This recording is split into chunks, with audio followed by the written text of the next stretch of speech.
Welcome, everybody, to the Chicago Clubhouse Podcast. I will be hosting today. Good old Foulmouth has to work a little overtime to make that little extra bread. So, I mean, we got a decent amount to talk about here. I mean, I know, like we were talking in the backstage a little bit, this is the dog days going on right now. Not too much going on right now in Chicago sports. I mean, other than baseball. And, yeah, like I said, not too much going around in Chicago sports right now. So, let's hit it. You are now rocking with the Chicago Clubhouse Podcast, where they think they know everything, but honestly, they don't know shit.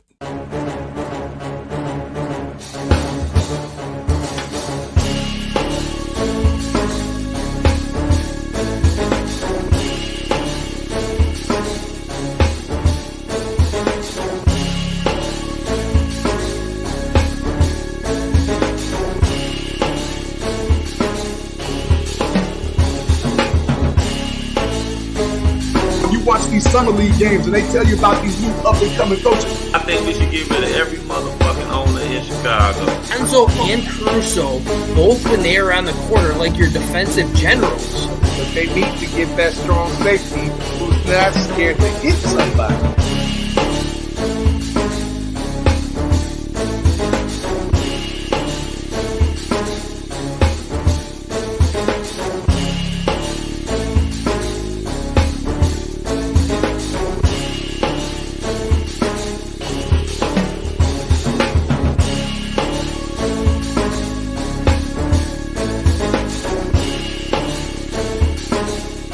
They really don't know shit.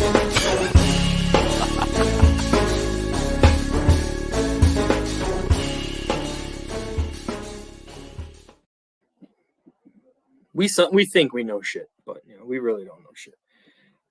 So yeah, like we were talking about before, it's gonna be a fun show. We might be cutting it a little bit short today. We'll see how much talking me, JB, and our two great guests can do. I mean, I know me and JB can probably talk till midnight, but we can't do that. We got work in the morning. So we're gonna kick off some Bears OTAs. Good old Justin Jones taking a hit at the Packers fan base, which I thought that was kind of funny, but I think you got to kind of make a name for yourself before you start ripping on a fan base. So congrats, Denver Nuggets. I'm still gonna say congrats to Miami Heat. I mean, they got there surprisingly. A lot of people didn't think they can do it, but they just don't have the depth offense that you need to win a final. So let's kick it off. We'll start it off with the dream team here. We got the stat man who knows every stat on God's green earth. Good old JB. Yo, what's up? What's up, JB? How you doing, man? Man, doing good, man. Just trying to, like we were talking backstage, man, just trying to, stay above board when it comes to some of this information. It's like pulling teeth with this regime. Before, we would have had a lot of information out of OTAs before in previous regimes. Hell, even last year, we seem to have a little bit more information. Yeah. Just excited to dive into some Bears, NBA Finals is over, and But truth be told, would you like a lot of information at OTAs? I just want the shit to be over with, and we actually start putting some pads on. Well, so the way my mind works, yeah, because like I need to know if this kid wasn't getting coverages or whatever, and it's September, I need to know why he wasn't getting it in June. Are we really coaching these kids up? Are we really putting them in the best positions to succeed, or is it like a Matt Nagy, dollar in the swear jar, or is it a Matt Nagy situation where it's like fill that jar again? He's the smartest guy in the room, and it's either going to be his way, do or die. And I'm hoping that Getty and Eberflus, and definitely Ryan Post for that matter, are don't subscribe to that brand. Yeah, but still, just good to hear the little that we do here. Again, Justin Jones taking pot shots at the Packer fan base. You know what I'm saying? It's nice to hear, but nice to hear. Actually, I had a fan reach out to me and give us kudos about some pictures we showed last week of what the new Bears Stadium could look like. Maybe we'll show that for a brief second again today for those that missed it. I still got it. Yeah, he chimed in and was like, "Man, that stadium looks awesome. Where did you get that There's picture?" no question, man. The news. Exactly. There's no question how beautiful that thing can look. But I mean, like how we were saying before, it doesn't matter how beautiful you make that thing look. If you're not giving it to the Bears, it's not going to happen. Right. It's unfortunate that that's how it's going to be. Yeah. All right, let's get our other guest in here. Been on the show with us a few times. Love having him on. He has his own radio station, Sizzle. Let's bring him on in. G Sizzle. What's going on, gentlemen? How you doing? My God, what's happening? What's going on, man? What it is, what it's going to be, and what should it be? That's a good question right there. That's the dog days of Chicago sports right there. That says it all. There it is. There it is. Oh, you said dog days, man. I mean, my God, the White Sox are reeling. Cubs are in quicksand now. You know, I'm hopeful, and I'm not a hockey fan like that. I'm hopefully like wishing well on the Blackhawks because this kid, the number one pick, the next Gretzky, Frank always talks real glowing and highly of Connor Bedard. I'm like, we need something. We need a jolt. Like, no Chicago franchises right now are doing it. Hell, I didn't even think the Chicago Fire lost the other day. Like, what's going on? Yeah, it was, even the Sky got whipped on the other day. So it's just like, yeah. This is sad. It's raining outside and it's raining in our hearts as those who are Chicagoan fans right now.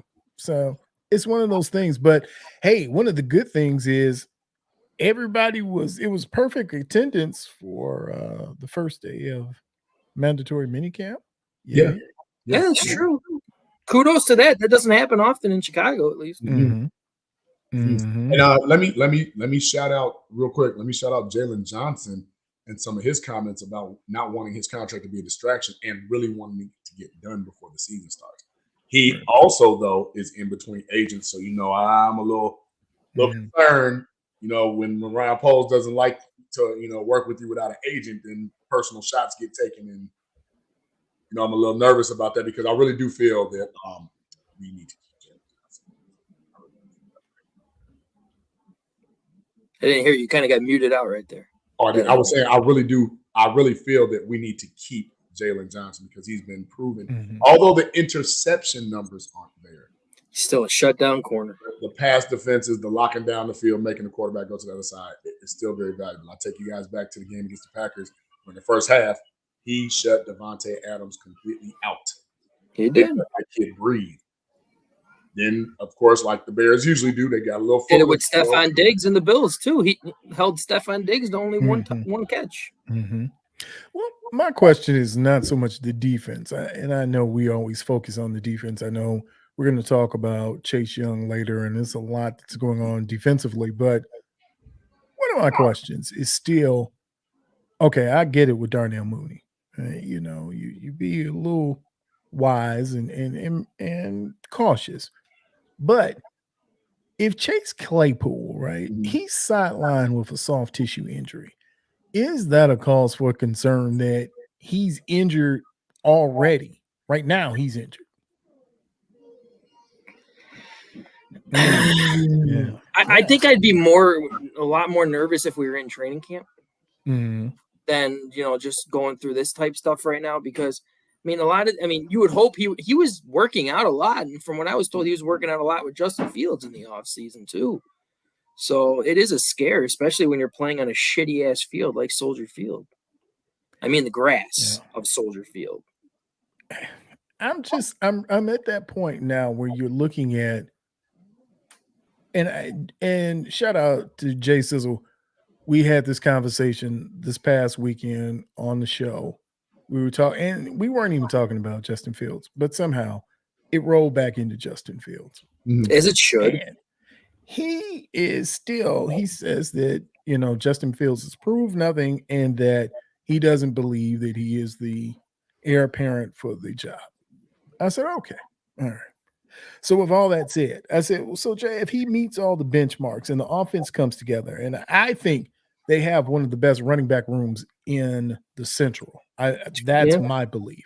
And that was after losing your starting running back too. And after losing them, you get in a plethora of guys. You got a stable of guys you can keep running out there in the third and the fourth quarter.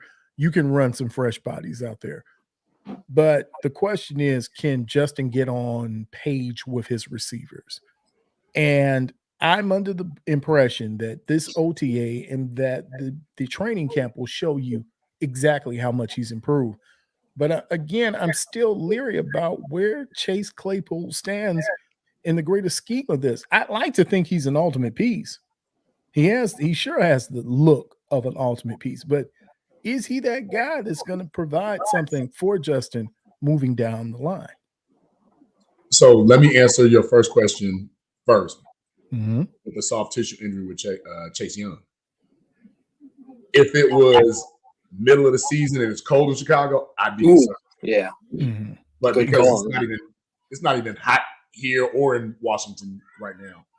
I'm, like as we warm up, those soft tissue injuries tend to, get a little less and stuff like. Nobody. We put emphasis on injuries, but those injuries happen so often. Sometimes they don't even get marked because somebody will just take a shot, wrap it up, and play anyway. So I'm not as concerned about that. To your next point, I would love if Jay Sizzle's available some point in time during the show tonight. For sure. Love to hear his side. But I don't think all the pressure is on Justin this time around because to me, as much as everybody wants Justin to prove he's the quarterback, Eberflus and Getsy have to prove that they're the coaches, that they can make the correct play call, that they're actually coaching this kid up, that they're actually putting him in a greater position to succeed. And I'm like, well, if Justin is going to progress or regress, doesn't that kind of directly tie into the coaching? Mm-hmm. And you know what I'm saying? Like if Getsy's still calling that real run heavy, fake West Coast looking, play call. That Cam Newton play calling? They can't, right. It's not, it looks like it's West Coast. You're coming out 3 wide like you're about to do some damage, but it's handoff, wide receiver. If he's still calling those type of plays. I had a conversation with one of our constituents before, and he stated that, well, what Getsy did to Rodgers. And I said, well, hold on. Do you really think Luke Getsy helped Aaron Rodgers, or did Aaron Rodgers help Luke Getsy get a job? Right. Because Aaron Rodgers was already Aaron Rodgers.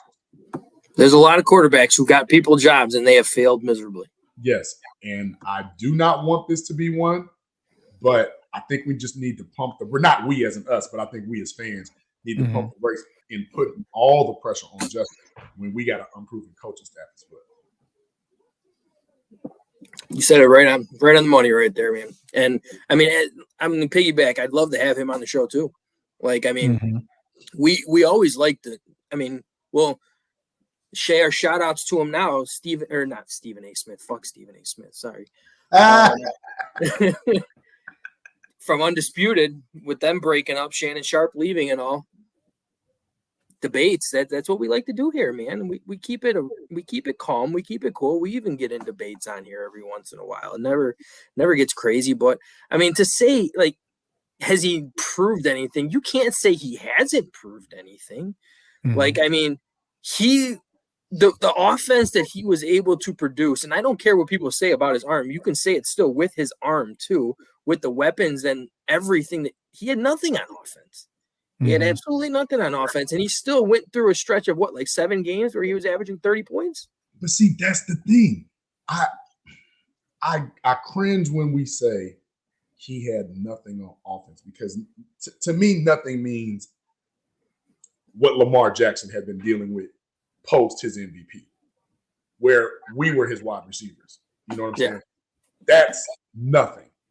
But when it comes to what Justin had last year, you can't tell me that Getsy couldn't have used Chase Claypool a little bit better last year. You can't tell me that when Jakeem Grant was on the field, you didn't know the wide receiver screen was coming.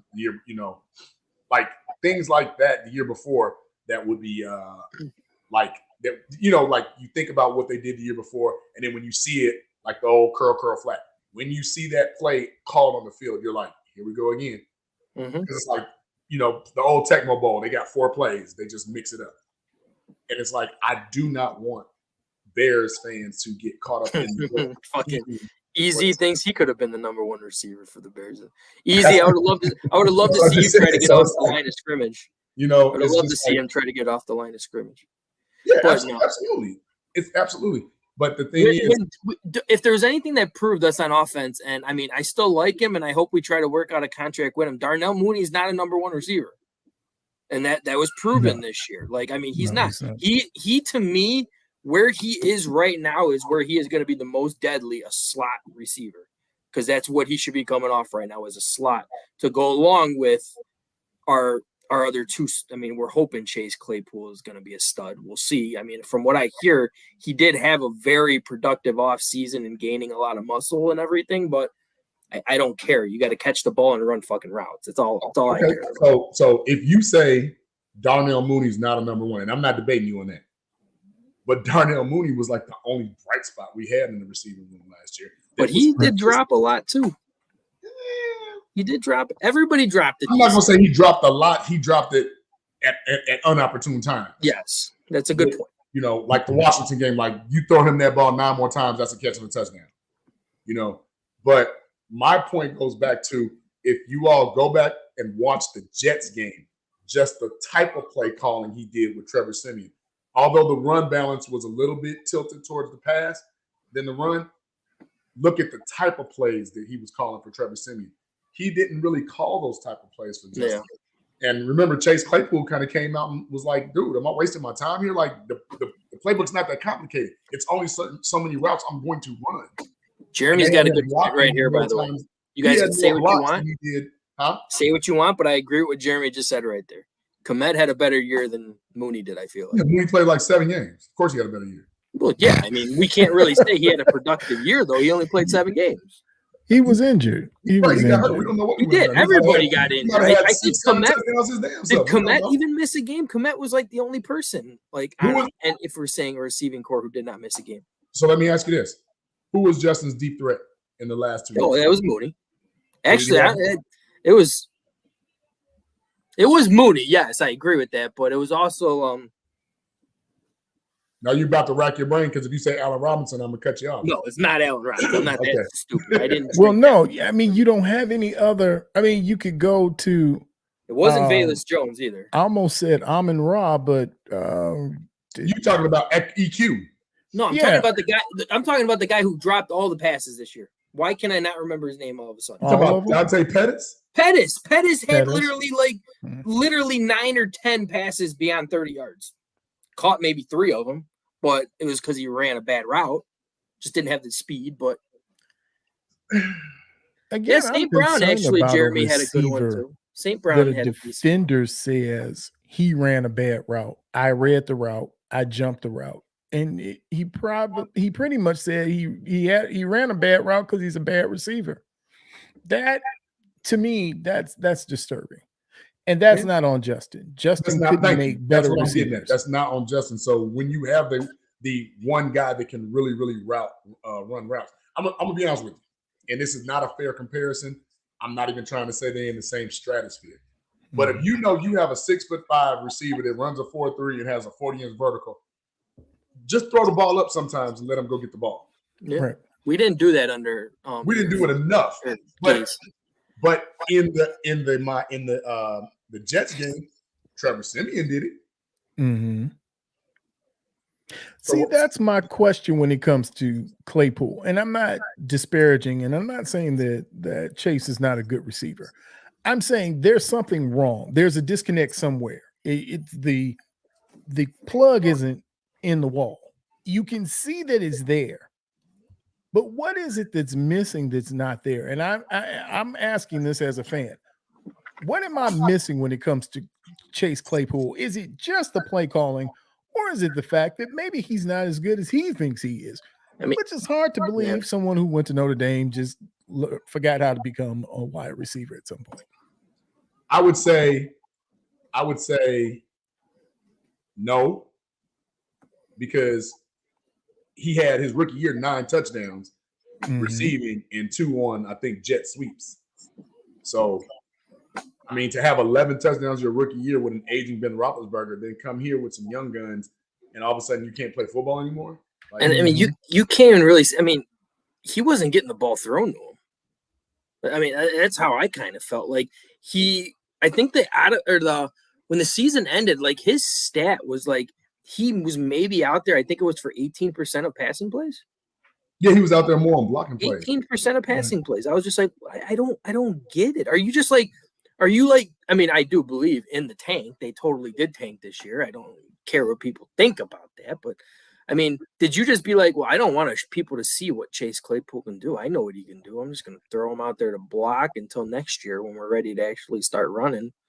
But why? Because that could hurt his production. It absolutely can, especially when he's going into his contract year now. And to Bellissimo's point, we weren't talking about his air yard. We were talking about the play calling that he had, where it was not like Trevor Siemian ain't running nowhere.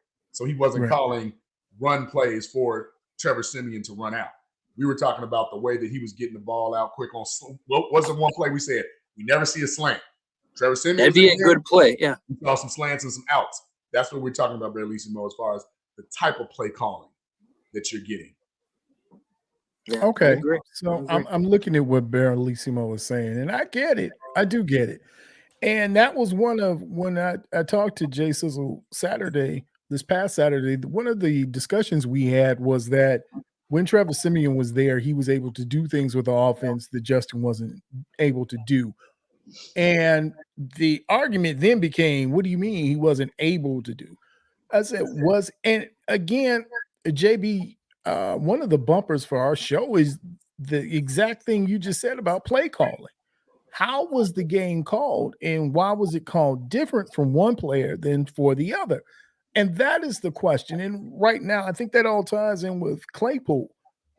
How is it that he can't, to your point, how is it that he can't get a playbook? Dude, I mean, how many routes you gonna run? And that's my point. Like, if his biggest route is get him the ball quick or throw him a 50-50 jump ball, I mean, we've seen some of the greatest quarterbacks do it. We've seen some of the worst quarterbacks do it. They throw the ball up to the big play receiver and let him make a play. Did not Jay Cutler do that a lot with Brandon Marshall? Just, hey, you go and get it.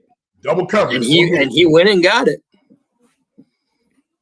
Look, sometimes that is the play. Like, it's okay. Yeah. Like, I need you to make a play. Go get it. I'll bring this up with Randy Moss. Randy Moss didn't run the complete route tree. Randy Moss just was faster than everybody and could jump higher than everybody. Give him the ball now, let him run, or let him outrun everybody. Double, triple coverage, and he'll still come down with the ball. Sometimes that is the play. Mm-hmm. And when you have a big-bodied receiver like that, sometimes you have to take the chances. Very good point, Bellissimo. Very good point. For the sake of keeping the defense honest, or hell, getting a pass interference call. Mm-hmm. You know, but to just say that all he can do is block or doesn't understand the playbook or the route tree, like, come on, man. Like, that's bull on Getz's part, and we all know it. We all know it. All right. I'm gonna bring in our other guest, guys. We want, just so he's in the background. I'm gonna say now we won't talk about fantasy football right away. We'll get into that. So he'll just join the show. I'm sure he'll love to talk some sports since he chats sports with us on here all the time. Mm-hmm. We'll bring in Anthony. He is going to be the commissioner of our fantasy football league, which, Anthony, I'm sorry to say, I think we're now up to like 30 plus people, man. Yeah. I don't. How's it going, guys? man? How you doing, Ant? How you feeling? What's going on, Good. Yeah. Good. Yeah, everything good. You hear us? Appreciate you having me on. No, happy to have you. Yeah, on, I can hear you guys good. Can you have me here? Yeah. Sound good. Turn your phone if you can. Can you turn your phone to make it long? I got to get used to that delay. Oh, you got a little delay on here? There it is. Oh, that's beautiful. Yeah, that's good. They are good. I can plug in my phone too. Oh, nice. So I would also like to go up to where Bellissimo, go to his statement where it says the able thing is ridiculous. I don't know if you put that up yet, Frank. Mm-hmm. I did. It's all good. Yeah, let's go back to that. The able thing is ridiculous. It's a case of Siemian taking the first option and Fields trying at times to go for 6 every play. Part of that, to me, Bellissimo, is Trevor being a little bit more seasoned and more comfortable in that offense. Yeah. Mm-hmm. Possibly, veteran player, flourishing in it, right? But with Justin, I kind of think it was, I need to be dynamic so I can prove I'm a good quarterback. Because so many times we'll look at it and say, why didn't he go for the check down? Why is he still holding the ball? Why didn't he drop it to commit? Why didn't we do this? Why didn't we do that? And sometimes you look at the play call and it's like, well, they just called the same play 3 times within the last 6 plays. Right. And there was no difference. So that leads me to believe, hey, Justin, hit number 11 or run. Hey, Justin, hit number 85 or run. Not that he's trying to, get the long ball every time, but he's waiting for that one person to get open, knowing that if he can't hit that person, he can run. I do see him making his progressions, though. He's looking. He is. He's not just looking one guy. 1 to 2 to 3. Yeah, he is. And that's the issue is if you don't get somebody in offensive line, it's hard to go to that 1 to 2 to 3. It's very hard to do that if you're getting hit in, 2.1 seconds. He's got a person in his face for it, worse than the NFL this year. And everyone's just like, yeah, he led the league in sacks. Well, no shit. If you're getting hit 2.1 seconds, can you imagine if he didn't scramble, how much in last place we would have been? We would have set all-time records for sure. I mean, for sure. Honestly, we were caught in a situation where we thought we were better than we were. We got to 3 and 4, and then they just decided to tank. Like at 3 and 4, I challenge everybody in the channel, on the panel, on the chat. I don't think at 3 and 4 last year anybody thought we were tanking. Not at 3 and 4.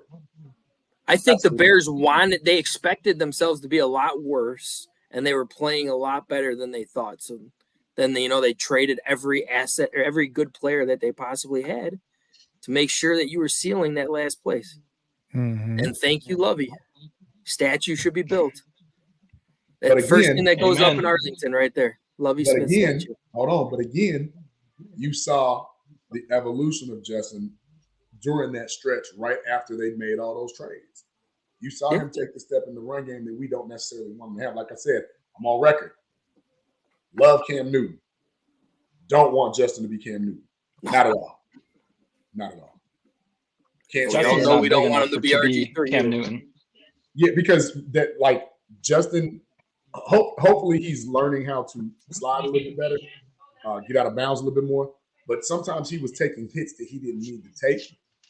And I know that comes with a young quarterback, but as you see, it's not just him. Josh Allen is starting to take hits that he's not supposed to. You guys notice that now, and they start dialing that back at the end of last year because he was hurting. Yeah, he got beat up. Like his elbow or something. And it's like, we don't need those little ticky-tack injuries. And then, what was that, Frank? The third to the last game or second to the last game? We saw some quarterback we never heard of before come in the game. He was on the practice squad like the week before that. He was on the he was freaking flipping burgers at McDonald's. And it was like that's when the fix is in. Like, oh wait, we're too good right now. Hold on, let's put this guy in. And it's like, shouldn't have ate that popcorn, guys. Here's my question, because we keep talking about Justin and his development and where he's going and how he's getting there. And I asked Jay Sizzle this, and I would ask anyone who defends and says that Justin is not the one for the Bears. I said, well, name me this. And JB, you can tell me better because you're the old man. No, he's the information bearer. That's what we'll call him. He is the bearer of all things information. So JB, tell me stats wise, when it comes to championships, when it comes to NFL championships over the last 10 years, how many quarterbacks have won a NFL championship over the last 10 years? 4 different guys, I believe. 4 different guys. All right. So 40% over 10 years. And my question to Jay was this. He asked me, if Justin Fields is great, where does he rank? I said, well, okay, then let's put him in the ranking with the rest of the quarterbacks in the league. If there are only 4 guys that have won championships, and if I'm correct, 2 of those 4 have won multiple championships, what does that say for the rest of the league? That they need to catch up. Because I mean, so the one guy that we know was the outlier was Tom Brady. Right. The other guy that snuck in and got one was Nick Foles, who happened to beat Tom Brady. Right. But Tom Brady was there. But Tom Brady was there. But he was there. Then you got this kid, Patrick Mahomes, who's the second coming of everything great in the quarterback who's 1-2. And then you have another outlier in Matthew Stafford that came and snuck in 1-1. So you see what I'm saying? Like, it's like, yeah, it's like every once in a while somebody sneaks in. But do I think that if you ask me about Matthew Stafford or you ask me about Nick Foles, do I think that they're comparable to Justin Fields? I would tell you no. I'll say it. I'll say it. I'll be the one to say it. Anthony, I'll say it. I'm going to say it loud and proud. I don't think they are comparable.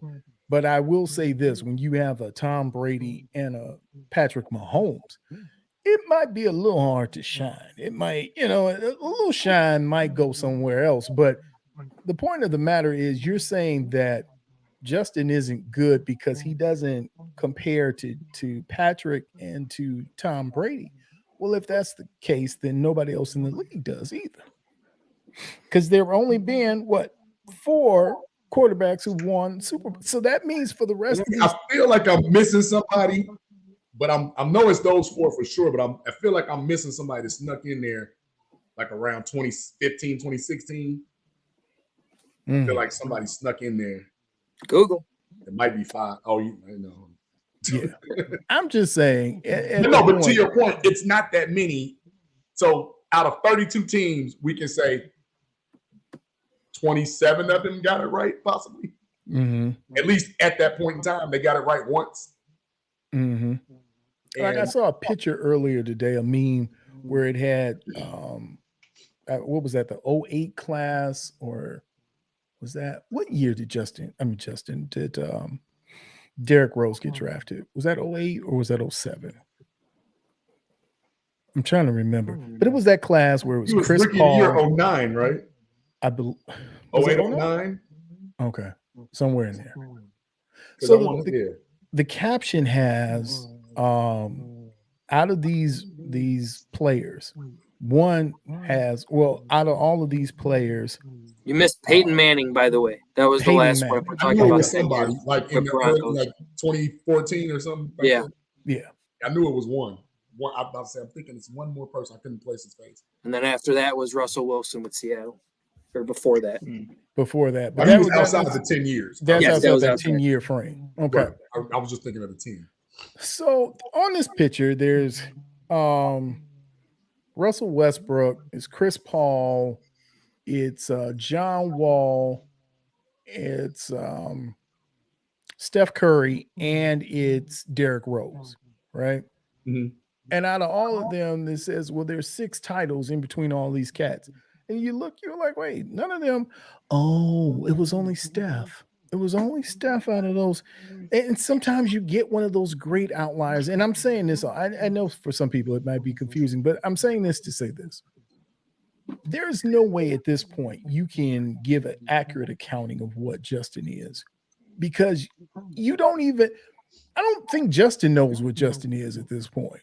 He doesn't want to be what he was last year. He doesn't. No, That's he does not not. what he wants to be. And you're not, I don't even know if you've got, going back to JB's point, and I latched onto it a long time ago and I've been riding it.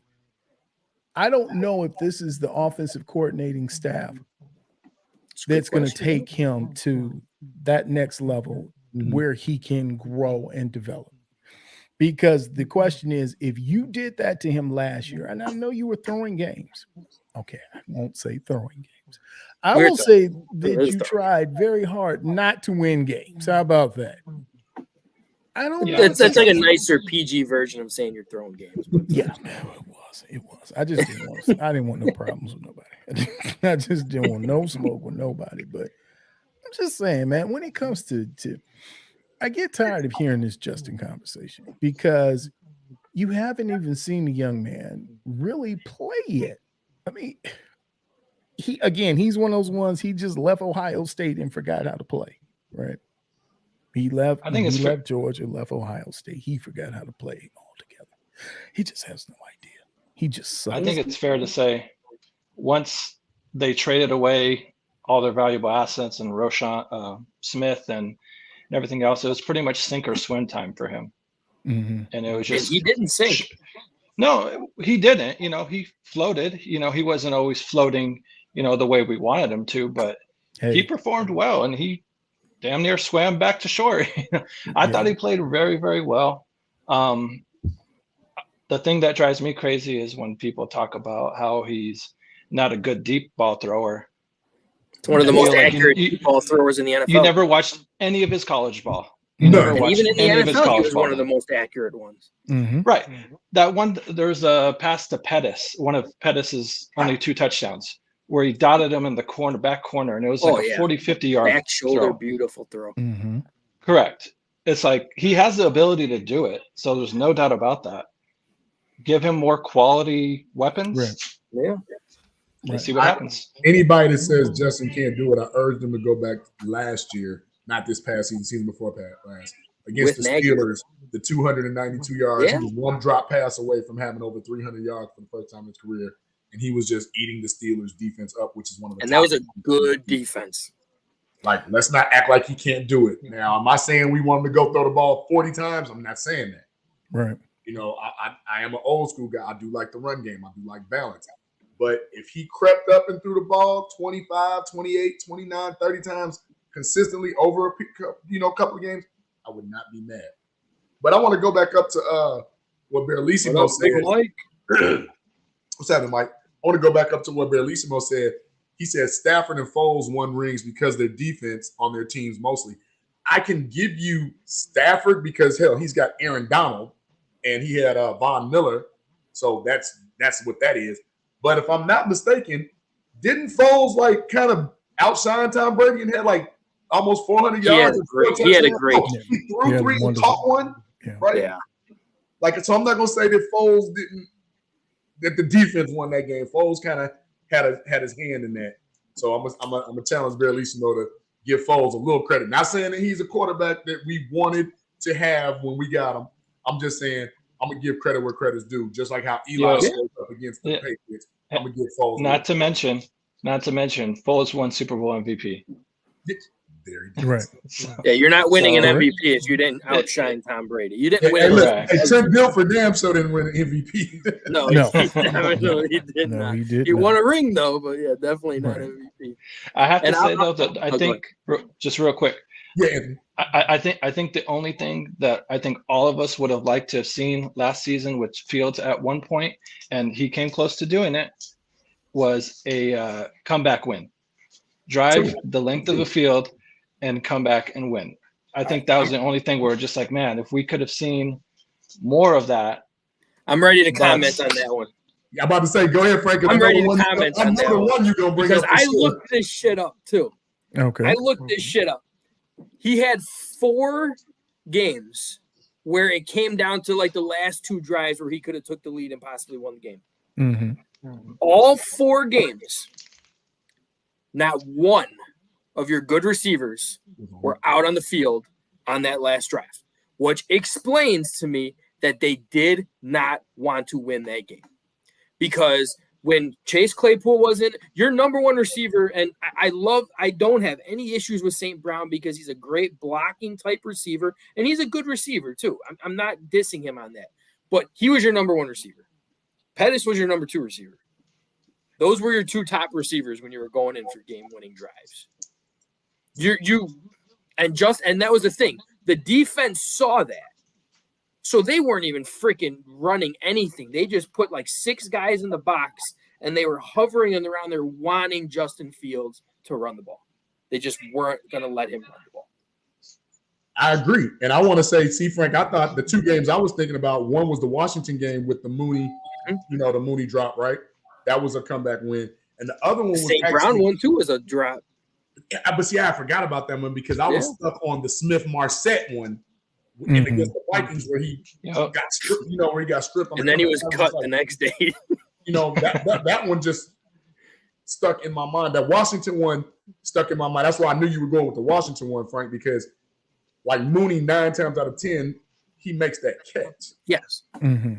Which is an anomaly in the whole Smith-Marset dude. I mean, dude, get out of bounds. You kind of shuck and jive and just, and you got to give credit to the defense because the defense made a good play. But I think Justin can I think Justin is capable of having game-winning drives. Ooh, here's a good one by Jeremy too. Oh, I was going Velvet. Mm-hmm. Those fumbles. Felix Jones. I forgot about that. Yeah. Good one, Jeremy. I have forgot about that because I forgot about the Velvet one too. That was the punt that he dropped, right? Mm-hmm. Yep. Yeah, that was the muff punt on the last drive where they were in field goal. He muffed it Where they were. Yeah. And one thing, Anthony, going back to one of your points, people forget the Dallas game. They forget that Cowboys game, and from the beginning of that Cowboys game, it looked like the Bears were going to get mollywopped. You really thought in your mind, I remember watching it thinking, why am I even wasting my time? And then as the game progressed, it was the Dallas game for me that gave me the understanding that he's going to be great. Because when you're talking about great defenses and you're talking about they were coming, it wasn't that they weren't coming. They were coming all plays full. I remember they did a full rush on him, and I was like, oh, God, Justin's going to hold the ball. He's going to hold up. And I was like, oh, he threw the ball. I was like, yeah, this kid is getting it. He's getting it. And it was at that moment I realized that he was going to be a great quarterback for the Bears. I did like that game, Sizzle. Unfortunately, I found myself just watching where Micah Parsons was because I did not want another Myles Garrett night. Yes, on him. So I missed a lot of the outside plays. They kept Micah in control that game. They did, which is why I was like, wherever 11 is, get him. Mm-hmm. Like, we'll deal with everybody else on the back end. Get him. Diggs, if he's baiting you, we'll deal with that later. Don't let Parsons. Yeah, Micah, you just didn't want him to get off, and I didn't want Justin hurt at that moment because I thought if he was exposed with the way that the line had been playing before, I thought this was going to be an opportunity for him to get hurt. But that was that game where I saw there was maturity, not only on Justin's part, but on the line's part too, because that second half, they decided no one gets back here. No one hits him again. No one. So they started imposing their will on that Dallas front. And that was the thing that gave me confidence that Justin was going to be okay in the system. And he was going to be okay when it came to being a quarterback in the NFL. So I'm glad you did that. Perfect segue. Sizzle and Anthony, I want to pose this question to you guys. How do you feel now about our offensive line? Adding in Nate Davis, moving Tevin Jenkins to the left side, drafting Darnell Wright. How do you all feel now? And more importantly, moving Cody Whitehead to center. No more Sam Mustipher. Sorry, Olin. That immediately made them a better fucking offense by moving on from Sam Mustipher.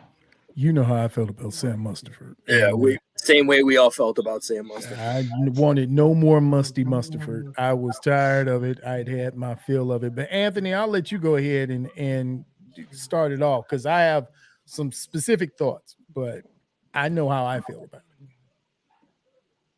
Well, as bad as our line was last year, it's like, how could it get any much worse? So with the addition of Wright, he should be an anchor and a guy that we don't have to worry about that position for the next 8 to 10 years. Hopefully that's the game plan.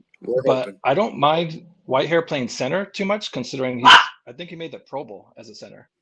He did. The only issue he had was snapping the ball. He had a lot of issues with snaps. But you should be able to learn that.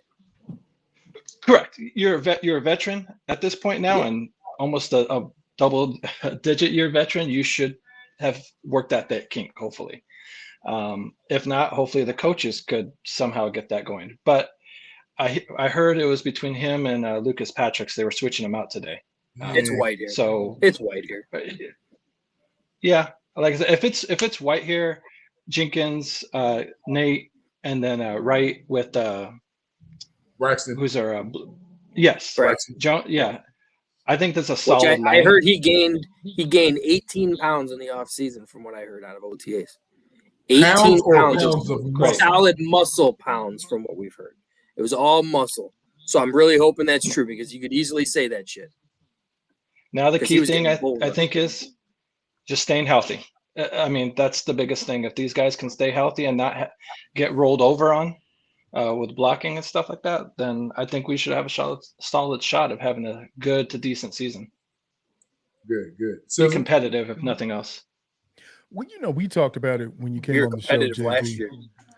There were those moments when we said to ourselves, this line just needs a little time to get better.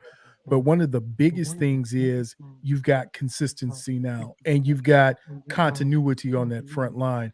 So when you've got a line that's going to get used to playing together, you got Nate there, you've got, and I'm gonna put it this way. I like our left guard now being a left guard. I've heard maybe he should be a left tackle, right tackle. I like that you find a place for him and you put him there and you leave him there and you let him get to a Pro Bowl being a left guard. You let We him don't want that learn rotation that right position. guards. I'm telling you, if they just are able to get some consistency out of that line, I'm not even concerned about who plays left tackle. They just have to be consistent. And if you've got a young man who's put on muscle and he's got muscle mass and he's got the feet, they didn't draft him because he was a terrible player. They didn't say, let's find the worst left tackle we can find. right. They found a young man who just needs some time. And what was Dewan Jones, all of the other guys that were in the draft, something about Darnell Wright, I don't know what it is. Maybe it's that I saw a lineman take a 3-point shot at when he was At at the United Center. Yes, at the United Center. When I saw my man take the shot, I was good. I knew then that was the guy I wanted on that right side. So if you got one side It's all solidified, about that basketball. and I think you got to have this is not an era anymore where you just left tackle's got to be great and then the right side can be whatever it is. You have to be solid on both ends. So if you have a solid right tackle and then you have a solid left tackle, now you have the making for great tackles and being a great offensive line that's going to give Justin some time. And I think at this point, if he's just not afraid that he's going to get killed, then you give him a good line. It works. I think to me, it works. Devil's advocate. Yeah. I'm concerned about their depth. That's one thing I will say. Depth it's a scare. But I mean, That's why I said they need to stay healthy. I don't think Lucas Patrick is a bad backup center. I want to know what's Or going on. with Borum, Doug I don't Kramer. think is a bad backup tackle. Like, I mean, I'm not worried about Borum. Yeah. I would like to see Kramer take a step. I really would. yes. I don't want to see full transparency, guys. Lucas Patrick was not that good in Green Bay for him to come here and be a starter. Like, I never saw it. Like, he got in mop-up time or when Tauscher or whatever the boy's name, I can't even think of his name, Yeah. Bakhtiari, whatever, they got hurt and switched or whatever. But it's like, what did we see him do here besides break his hand, snap a bunch of snaps, and then get pushed over? Yeah. Like, I mean, think about this too. Like when Lucas Patrick hurt his hand, he was playing guard. and he still wasn't doing good. He wasn't that great, but I mean, if he's going to be your backup guard, I'm not going to complain. And say Kramer does beat him out in the OT in the offs or in training camp and everything, and he takes that backup. I'm not going to be mad. Oh no! I'd be happy as hell that Kramer beat him. Hopefully, absolutely. That was my next point. Bullets. We have Dieter Iceland. I hope he takes a step too, because I also like he's another Quentin Nelson type guy. So you know how I am. Give me a mauler at center. Mm-hmm. You can be a mauler. We've had two great centers, Jay Hilgenberg and Oliver Fruits, and they were both maulers.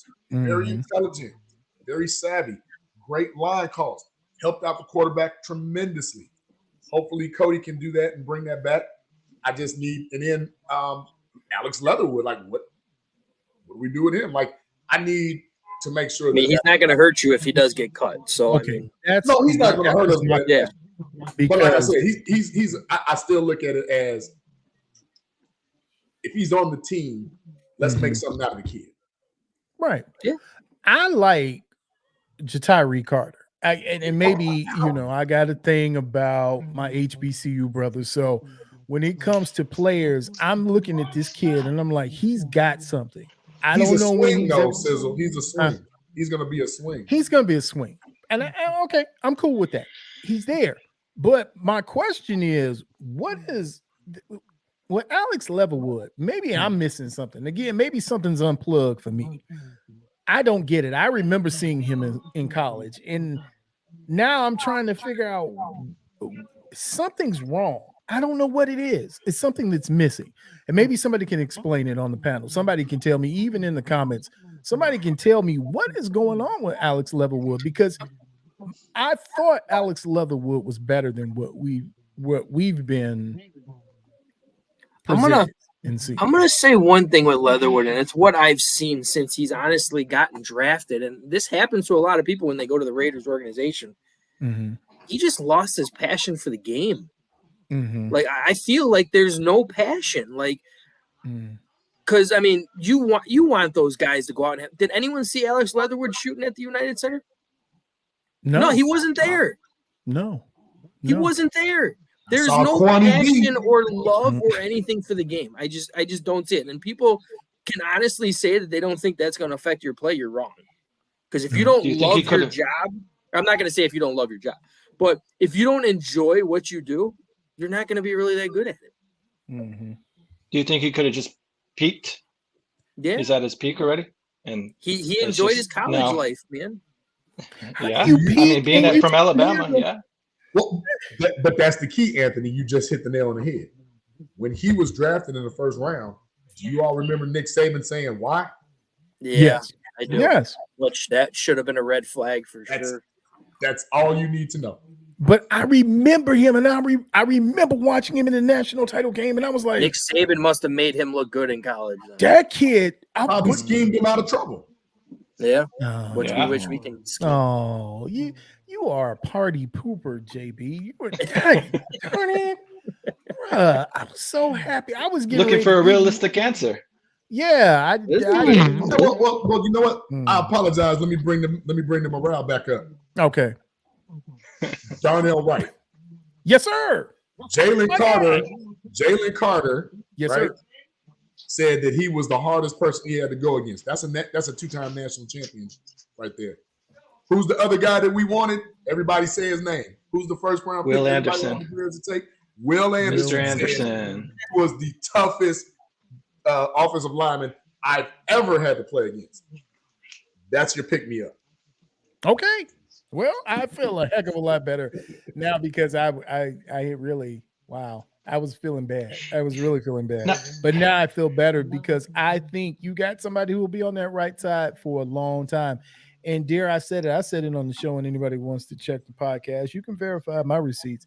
I made a comparison to who I think, and I'm not saying I think he is that player, but when it comes to Darnell Wright, I think you can look back at a certain Chicago Bear that for lore, when you talk about history, if this works right, Darnell Wright will be one of the best offensive linemen for the Bears since Olin Kreutz. And and I'm not saying that lightly, and I'm not saying that to be funny. I'm saying this young man, if he is everything he looks to be, and he can keep it together and keep his mental and physical and all that together, this is going to be a phenomenal pick. And that he's going to be one of the steals of this draft coming. We had a pretty damn good right tackle by the name of Big Cat Williams. If he turns out I was gonna say him when we were talking. If he turns out to be Big Cat, I was just about to say that. I'm gonna be very thrilled if he turns out to be Big Cat. That's for sure. And I think that's hard. That's big shoes. That's big the thing where I was sold on Darnell Wright was when they were talking about the special workout that he did for Ryan Poles, where Ryan Poles put him to work, made him sweat, like did a lot of crazy shit, and he did not back down once. That's the grit and the heart and the love that you have for the game right there, and that's what you want. A lot of heart, a lot of tenacity, a lot of lot of all those good. What are those football sayings? He's just he's a baller. He's a old leatherhead. He's the kind of guy that you want him to go out there and beat the lineup, but you want him to marry your daughter too. He's that kind of guy. He's all those. He's not afraid to work. He's a football player. That's what he is. And I hate to bring up the bad picks all the time, but I'm tired of the Chris Williams. I'm tired of the Gabe Karemis. I'm tired of the safe bets. I'm tired of losing to Lumbo and he go and get good with the right. Cowboys. He was with the Cowboys. Beast with them, man. He was a beast with them. I'm so tired of us not getting it right. Like, I feel like the last time we actually had a line that was worth a damn was like John Tate and them guys, Ruben Bryant. I like the Kyle Long one. Yeah. I did like Kyle Long. I liked Kyle Long, but they didn't move him all around. And I think with Kyle Long, again, that's why I'm saying this when it goes back to, so with Tevin Jenkins, find a place for him, put him there. Stick him there and leave him alone. Leave the boy and play. He has the skill. He has what it takes to play. Just find where you want him to go and let him be there. Yeah, let him build his strength up on that portion of his back and everything like that too, on where he's playing guard. Because he moved to the left side, that's better on his back. Because that's not the bad portion of his back. There you go, and that alone should give him, because he's already. I mean, we saw he's already one of those don't touch my quarterback guys, which I love. Right. We found that out the first day he dressed. Mm-hmm. I love that.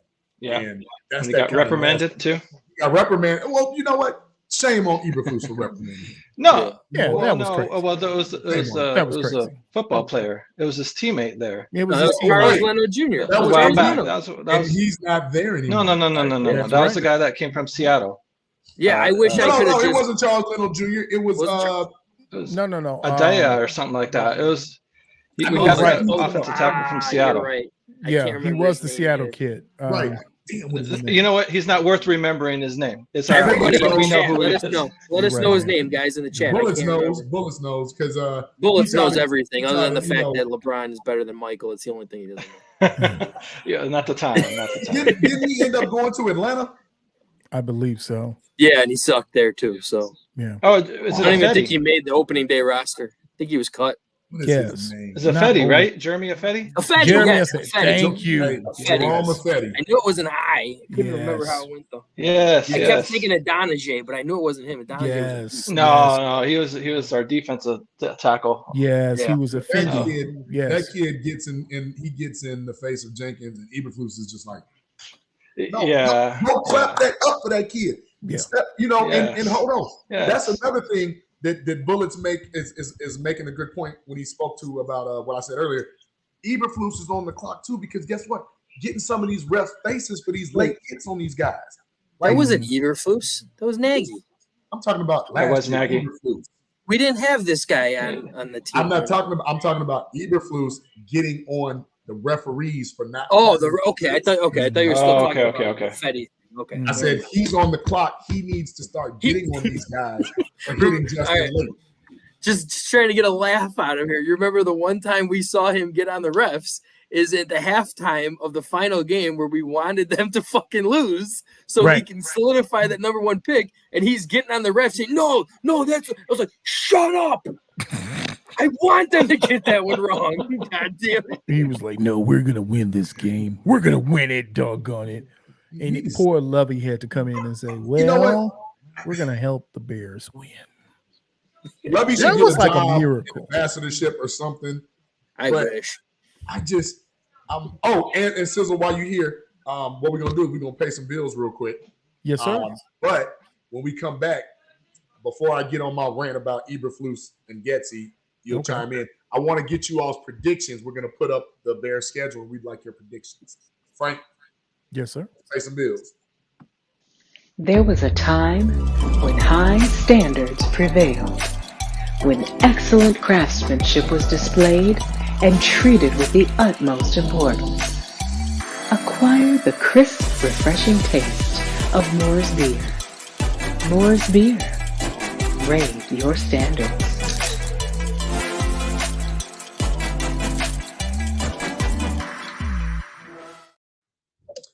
Moore's Beer. Raise your standards, guys. For those that are interested, I know, Frank, there's no where do we get it? Where do we get it? There's no more. Yeah, they don't have them in the suburbs. Well, no, they don't have them in. Can we get him on the show? We had him once, and he wasn't able to make it. Like, I'd love to get him on the show and just be like, why can't you sell them in the suburbs? They do sell them in the suburbs, just not any Binnies that I have went to does not have Moore's Beer there. And I have 4 of them within like a 10-minute radius. They don't have them in Binnies Deep. But seriously, guys, like Moore's Beer is a great beer. We want to promote that they're having a Juneteenth event this Friday. It's black tie affair, dressed to the nines, all kind of celebrities and real connoisseurs of good beer, great tasting beer, are going to be there. Tickets are $125. It's at Rockwell on the River. DJ Envy, the Breakfast Club show is going to be there. I hear Warren Sapp's going to be in town. Hall of Famer Warren Sapp, shout out to him being on the show. And just check it out. You guys can go on. I think it's Emancipation Ball 2023 for your tickets, and hope to see you there. I don't know. I still am deciding if I will go. If Frank go, I'll go. No, that's how it is. Huh? You can go and get the tickets off their website too. Suburban has to go out there. Oh, okay. So yeah, you said you can get tickets off the website as well. Yeah, you can go and buy right there for the Emancipation Ball, and they even give you a clock with a timer on it. Tell you when the countdown. Man, they are big time, baby. You get your ticket. You got DJ Envy and Sean Mack. Okay. I forgot about Sean Mack. Yeah, they big time. Yeah, sure. We drink enough Moors on this show. So it must be good. Has to be. But I'll make sure to look out for that when I'm over there. Anthony, yes, when I tell you, I don't know if you're into craft beers, but it is one of those that's real refreshing. Some craft beers can be real heavy, overly bitter. Man, I don't even like beer like that, but one a week. About the only beer I have trouble with is Guinness. I'm not a Guinness fan either, or a Heineken fan either. I'm not a Heineken fan either. Yeah. Do you all remember? Am I dating myself? Do you remember the old Black and Tan? Yeah. That's the only way I can drink Guinness is the Black and Tan. Okay. Right, before I put up the schedule, I want to put up something for Bullets. Okay. That is so disrespectful in many ways. Oh, that must be a new picture. That's gonna be the fantasy football last place trophy right there. I don't know. That would be the NBA logo if it was LeBron. Too. Yeah, Anthony, you silly. That would be the NBA logo if that was LeBron. Oh, that's ridiculous. I love it. Okay, here it is, fellas. Okay. 17 weeks of happiness. What you got? Oh, wait, we got another guest on here. Did you send out a little message? Look at him. He's ready to roll. Hold up.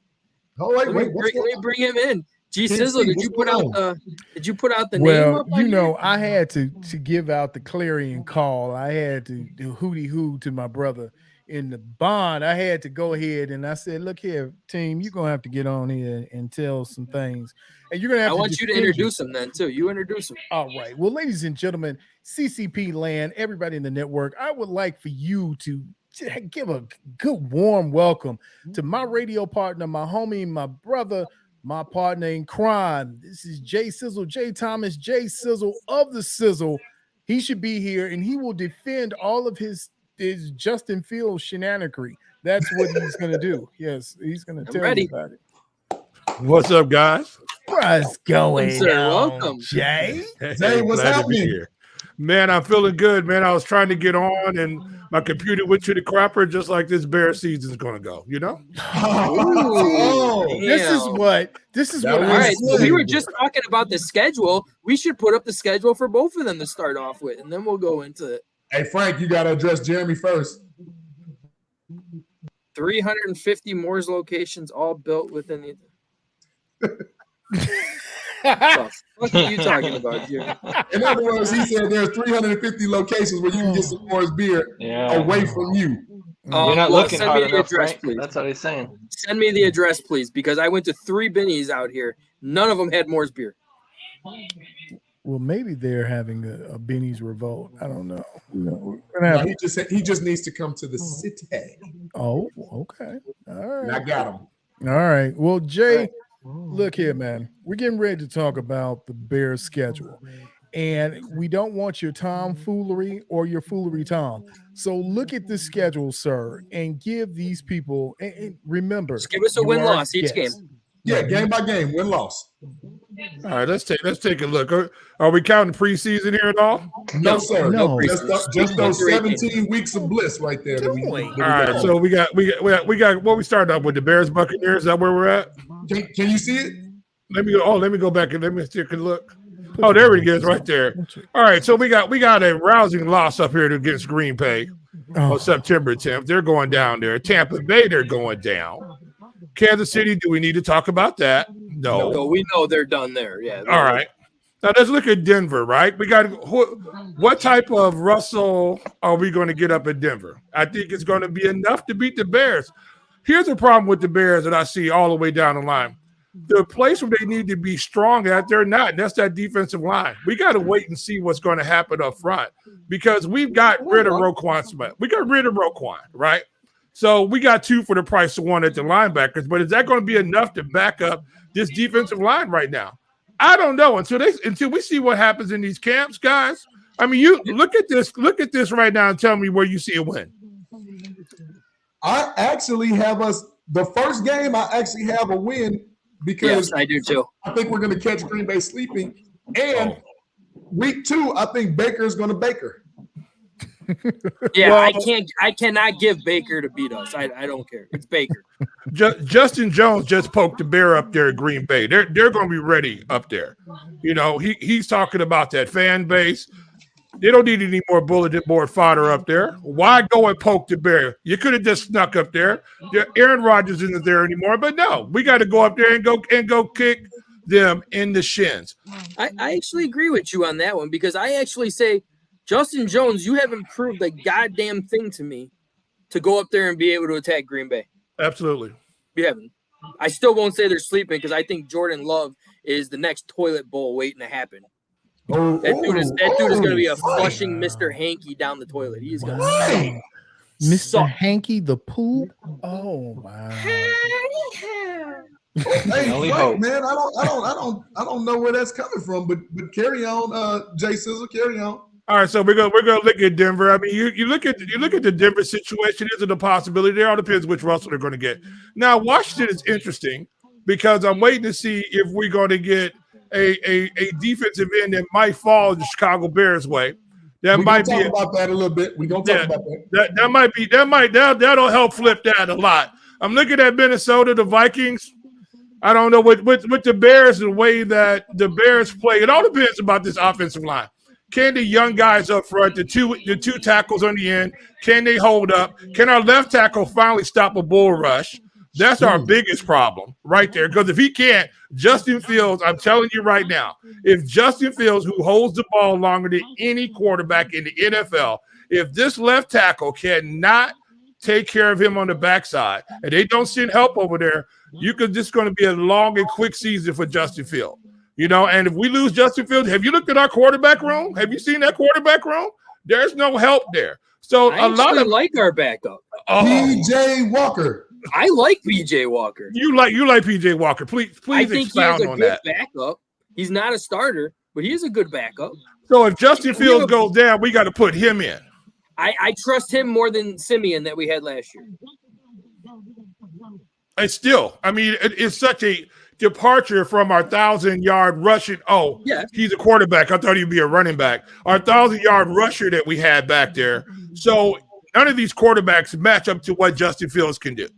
All right. So if they come into the ball game, now we see an offense that's really diminished because right now Justin Fields has to play at such a high level for this offense to be any good, right? Because look at who he's throwing the football to. You know, so it's a look. I don't really see what the Bears. We're gonna go down here to Las Vegas. The Chargers, that's a loss. New Orleans, that's a loss. Las Vegas might not even have a quarterback. Yeah, you have them 0-8 right now. I don't have them 0-8. I'm looking at this from this standpoint. I'm going to give them. I'm looking at the Minnesota game. All right, I think they'll sneak up on Minnesota. I think they're going to be 1-7 up to this point. Okay. I don't see them. And the reason why I'm saying this, guys, is that I don't believe that they're going to be able to keep Justin Fields upright. And if they can't keep Justin Fields upright, this is going to be a long season for the Bears. And I think Ryan Poles already knows this. That's why I think he's looking down the line now. What is 2024 going to look like? What's 2025 going to look like? He's not going to spend a lot of money, right? And I don't really know if he thinks Justin Fields is really his guy. So I'm looking at this situation. They could be easily 1-7. They could easily be 1-7 right now. Okay, finish out so we can get to Anthony. Finish out. All right. So after that, we got New Orleans. I'm going to say with New Orleans, I can call that a win for the Bears. Carolina, I can call that a win for the Bears. All right. Now Detroit, I think that's a lot. I think the Bears are going to be the worst in the North right now. So I think Detroit's going to beat them. Minnesota's going to beat them. I think Detroit's going to double them up again. Cleveland, I think they're going to win there. Arizona, I got a loss there. Atlanta, I've got a loss there. And I think on the end, Green Bay is going to come back and get them. So from what I'm looking at, what I got them 4 and 4-13. That's what I got them. You disloyal fool-ass bitch made. It's another repeat of last season. Absolutely.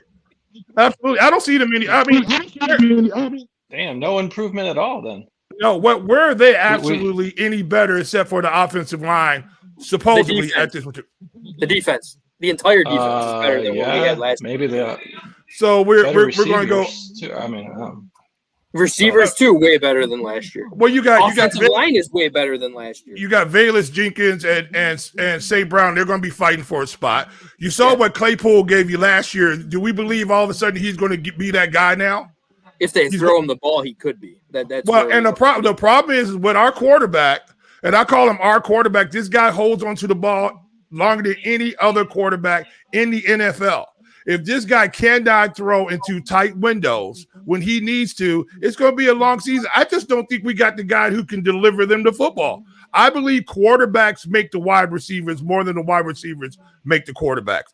I don't know. We've had some few years now with Justin Fields. I think we've seen the best of him. What? Wow. You know what? See, you always you go at him. Here we go. No, every time this is what you do. Down. We got to see people here now. You know what? Please take it down for just a second, because I gotta see if. See, I don't know if Jay is telling me the truth. No, he's not. That is not the truth. Look, face sir. That is you are. I don't even know who you are right now. Are you trolling, Jay Sizzle? Are you trolling like the kids say? You've been on with me before. Have I not been consistent about what I've said about Justin Fields? Unfortunately, you have. I've been consistent, and have I been wrong? Yes. Thus far, I'll say you're 50-50.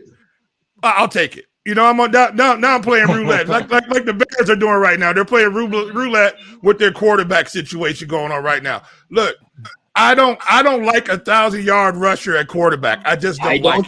I don't either. I will admit that 100%. We don't want Cam Newton. We don't. Okay, so now if we have this guy who can't throw in tight windows, what do we have then? Another running back playing quarterback, basically. Right? And we know what happens in this league to quarterbacks who run. They get beat up. Look around the league. They get beat up. And this kid's been getting beat up. When's he going to get gun shy? When's that going to happen? You're right, but we're going to come back to you because I challenge you on the tight throw thing. Okay. I'm gonna say a few things in regards to this, because one thing you just said I actually just looked up. Okay. Justin Fields was top 4 in quarterback percentages throwing in tight windows last year. Oh, really? Let me go look that up. He was top 3 in percentage after 40 yards. How many attempts? I will 100. That's the thing too. It is the attempt because how many attempts on that? Yeah. I mean, you're right on that one. Does he pass the eye test? This is another thing too. When you're talking about attempts, though, Justin Fields. We won't even say Justin Fields. The Chicago Bears had the league's worst offensive line when it came back to quarterback pressure because he only had 2.1 seconds to throw the football. Right. The reason, I mean, I agree with you. He does hold on to the ball too long. I mean, that's something he did in college too. That's something he needs to improve on. 100% agree with you on that one. But when you only have 2.1 seconds to throw the ball and you're constantly scrambling at all times, that's going to hold on to the ball too long. I mean, that's going to be a stat that builds up on you on there. But, I mean, I just looked it up again. 31st worst offensive line in the NFL. And is this offensive line any decidedly any better than what it was last year? We can say what you. I think you have the best right tackle. We have an unproven. Now, I think he's going to be a good tackle, right? I think he's going to be the kid from Tennessee. I think he's going to be a good tackle, but he has Nate not Davis played. is proven though. But he has not played a snap in the NFL. But Nate Davis is proven. All right, so we got we got Nate Davis, and I think Tevin Jenkins is formidable. I think Whitehead was a Pro Bowl center too a few years ago. That middle is good. Okay, that's where Justin was getting most of his pressure from. Yeah, and we're still looking at his. Our offensive line immediately improved when we shipped Mustafa out the door. Well, that's true. It immediately improved. Definitely, but let me put the put the screen back up, Ant, because I want to get. I mean, Frank, because I want to get Anthony's schedule. Yep, let's go, Ant. You on the clock? All right. So we're in agreement. We'll start off with the win with Green Bay. Mm-hmm. I think Baker is beatable, week 2. Hey. So Kansas City, I have hopes and dreams, but, they're just hopes and dreams. I think Kansas City takes care of us. They're the champs for a reason. Denver's tricky, like they said. I agree with everyone else. Denver's tricky. If they still had Hackett as their coach, I would take Chicago for sure. But because they have Sean Payton now, I could see Denver winning that one. Sam Howell doesn't scare me. I mean, I think we can beat Washington. I think we can beat Minnesota. I think we can beat the Raiders with Jimmy G. There's a quarterback that I for sure think will not stay healthy. Yeah. So, I mean, that's going to be the could question. Be knocked out by then. I think they can beat us with Jimmy G. Jimmy G's a proven winner, just not in the postseason. So then Chargers will get us, lose against the Saints, beat Carolina, lose against Detroit, lose against Minnesota, lose against Detroit again. Cleveland, we lose that one as well. Beat Arizona, beat Atlanta, and probably lose against Green Bay. Okay. So I think we split in our division, except I think you rolled 8 and 9 right there. Because you said split with Green Bay and beat Detroit, beat Minnesota. That's split with 2 division foes. I think we split with Minnesota and Green Bay, and I think Detroit sweeps us. Right. Again. So that's splitting with 2 division foes. So that's 8 and 9. Yeah. Yeah, 8 and 9. Yeah. And I actually had 9 and 8, so close up there too. Okay, G Sizzle, what you got? And yeah, we'll get back to you, Jay. Hold on, we need to get through this segment. G Sizzle, go ahead. Go ahead. Well, okay. So running through, I think 9 and 8 is good. Worst case scenario would be Jay's 4 and abysmal, but you got your first game. Game 1 is a takeable game. Game 1 and 2 are takeable. Mm-hmm. Game 3 is not going to be takeable. Game 4 against Denver, that's a pick'em game. I don't think that it depends on what Russell's coming out there. I mean, if it's Mr. Sierra, it's a win. If it's Russell, it might be a loss. Washington, not worried about it on a Thursday. Minnesota, they can get to. Vegas, they can get to. Now, here's my upset special of the season. The Week 8 game at the Chargers. I think the Bears can get the Chargers. That's my belief. Why? There's one thing about the Chargers. I'm not the one that's as sold on the Chargers as everybody else. And if you tell me, we talked about this earlier when we talked about Dallas and the Bears.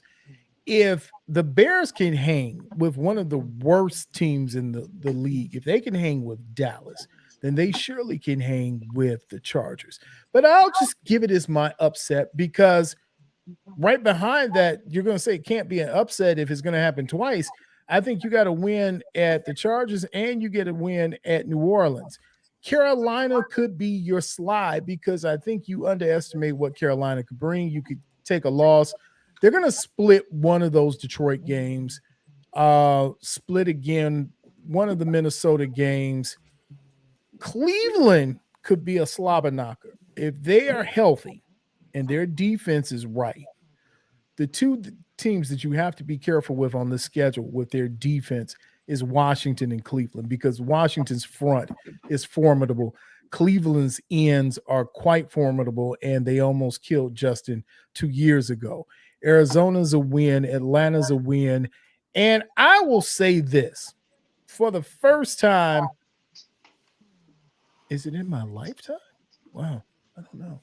Close enough. I say that this is the first year the Bears take both Green Bay games. So we can count it up from there. That's where I see it. Okay. So was that 9 for you that I'm counting? Yeah, that was 9. 9 and 8. Again? Yeah, and I had 9 and 8 as well.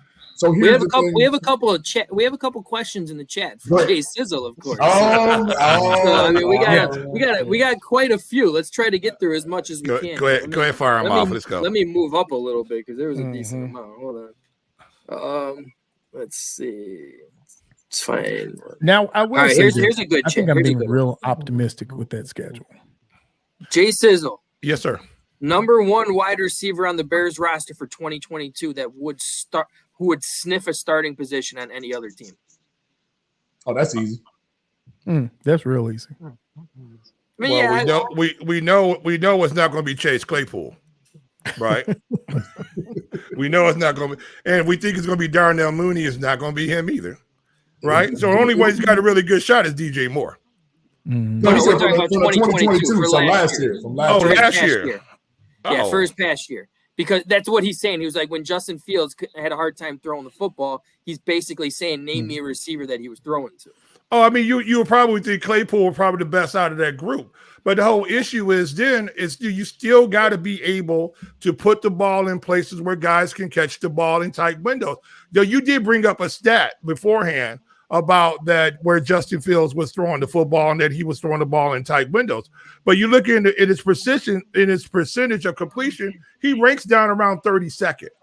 You know, so the question is he going to hit the short passes that he needs to hit? And that's my biggest problem with him. It's not, can he throw the long ball? Yes, he can throw the long ball. Is he spectacular at times? Yes, he is. You see him spark. I'm not saying I'm a Justin Fields hater. What I'm saying to you is no, you are. What I'm saying to you is, can he make the efficient throws when those tight windows are there? Right? I got another stat for you too. I was waiting for you to say that. Go ahead. Okay. I was waiting for you to say it. Let me read it up here because I did look this one up. Okay. All right. Chicago Bears wide receivers inside of a 10-yard window led the NFL in 37. Fuck my life. Pardon my French. 37 drop passes. Wow. That's Can a lot. we put that on Justin Fields though? No, I can say we can't put that on Justin Fields. Yeah, Nope. Justin Fields, he did have some passes where you were just like, dude, you can't make those passes. You're gonna get that. That's gonna happen with a young quarterback, especially we talked about this on our show on numerous times too. Okay. We felt like this year was Justin Fields' rookie year all over again. Because 2 years in the league, you had to learn a whole new offensive scheme and start completely over and everything with a whole new wide receiving core other than Darnell Mooney was the only one who came back. And I guess you can say Cole Kmet too. Right. But when it comes down to that, there were so many drop passes. And I think that also led into why he ran the ball so much as well. Maybe it was a trust thing and everything too. But the only reason where I say I can't agree with saying he's a running quarterback, I just felt like that was the only thing he can really do productive last year with the pieces that he had around him. Because if you look at and I hate to say this because I myself said this about fucking Mitchell Trubisky so many times. Too. Okay. He shines. He had some great plays where he shined. I still remember one play that I'm sorry, very few quarterbacks other than Patrick Mahomes can make and I think it was against the Atlanta Falcons when he rolled outside the pocket, bootleg, and then told Montgomery to switch his lane, cut, throw back outward, and then he threw a 40-yard bomb on the run right into his hands. You don't see a quarterback make those type throws. But, I mean, does he need to improve on the short ball? Yeah, he does, because a lot of people do when you have such a strong arm. That was always Jay Cutler's problem, too. Yeah, but you look at Justin Fields, he had more rushing yards than Christian McCaffrey. I mean, well, okay, Chris McCaffrey also was hurt, but and he was just under Dalvin Cook. Here's my question. Okay, so I'm right underneath Saquon Barkley. I mean, this guy, he runs way too much. I'm sure you guys. Most of that was designed. Yeah, a lot of it was designed. Do you want this guy running? I'm just asking you guys. Do you guys want this quarterback running like this? No, we don't. So are we saying that now he's going to become a pocket passer? He's going to sit in the pocket. He's going to deliver the football. He always was a pocket. He has more rushing yards in the NFL than he had in college and high school. I would agree with that. He's not a running quarterback. He had a superior offensive line. He had a superior offensive line. Right. Wait. Let's go back. Because I'm not going to sway you to become a Justin Fields fan. Okay. But I would like to sway you to become a Justin Fields optimist. And here's why. All right. Okay. Would you consider Josh Allen a top tier quarterback? That was my next answer. Thank you. Top 3, top 10. Where do you put Josh Allen in your personal ranking? I look at him out of production, what he's been able to do. I'd rank him up there. Now, does Justin Fields have comparable numbers? Probably so. Well, no, actually, I was going to say that this is a little telling for Justin. Go ahead.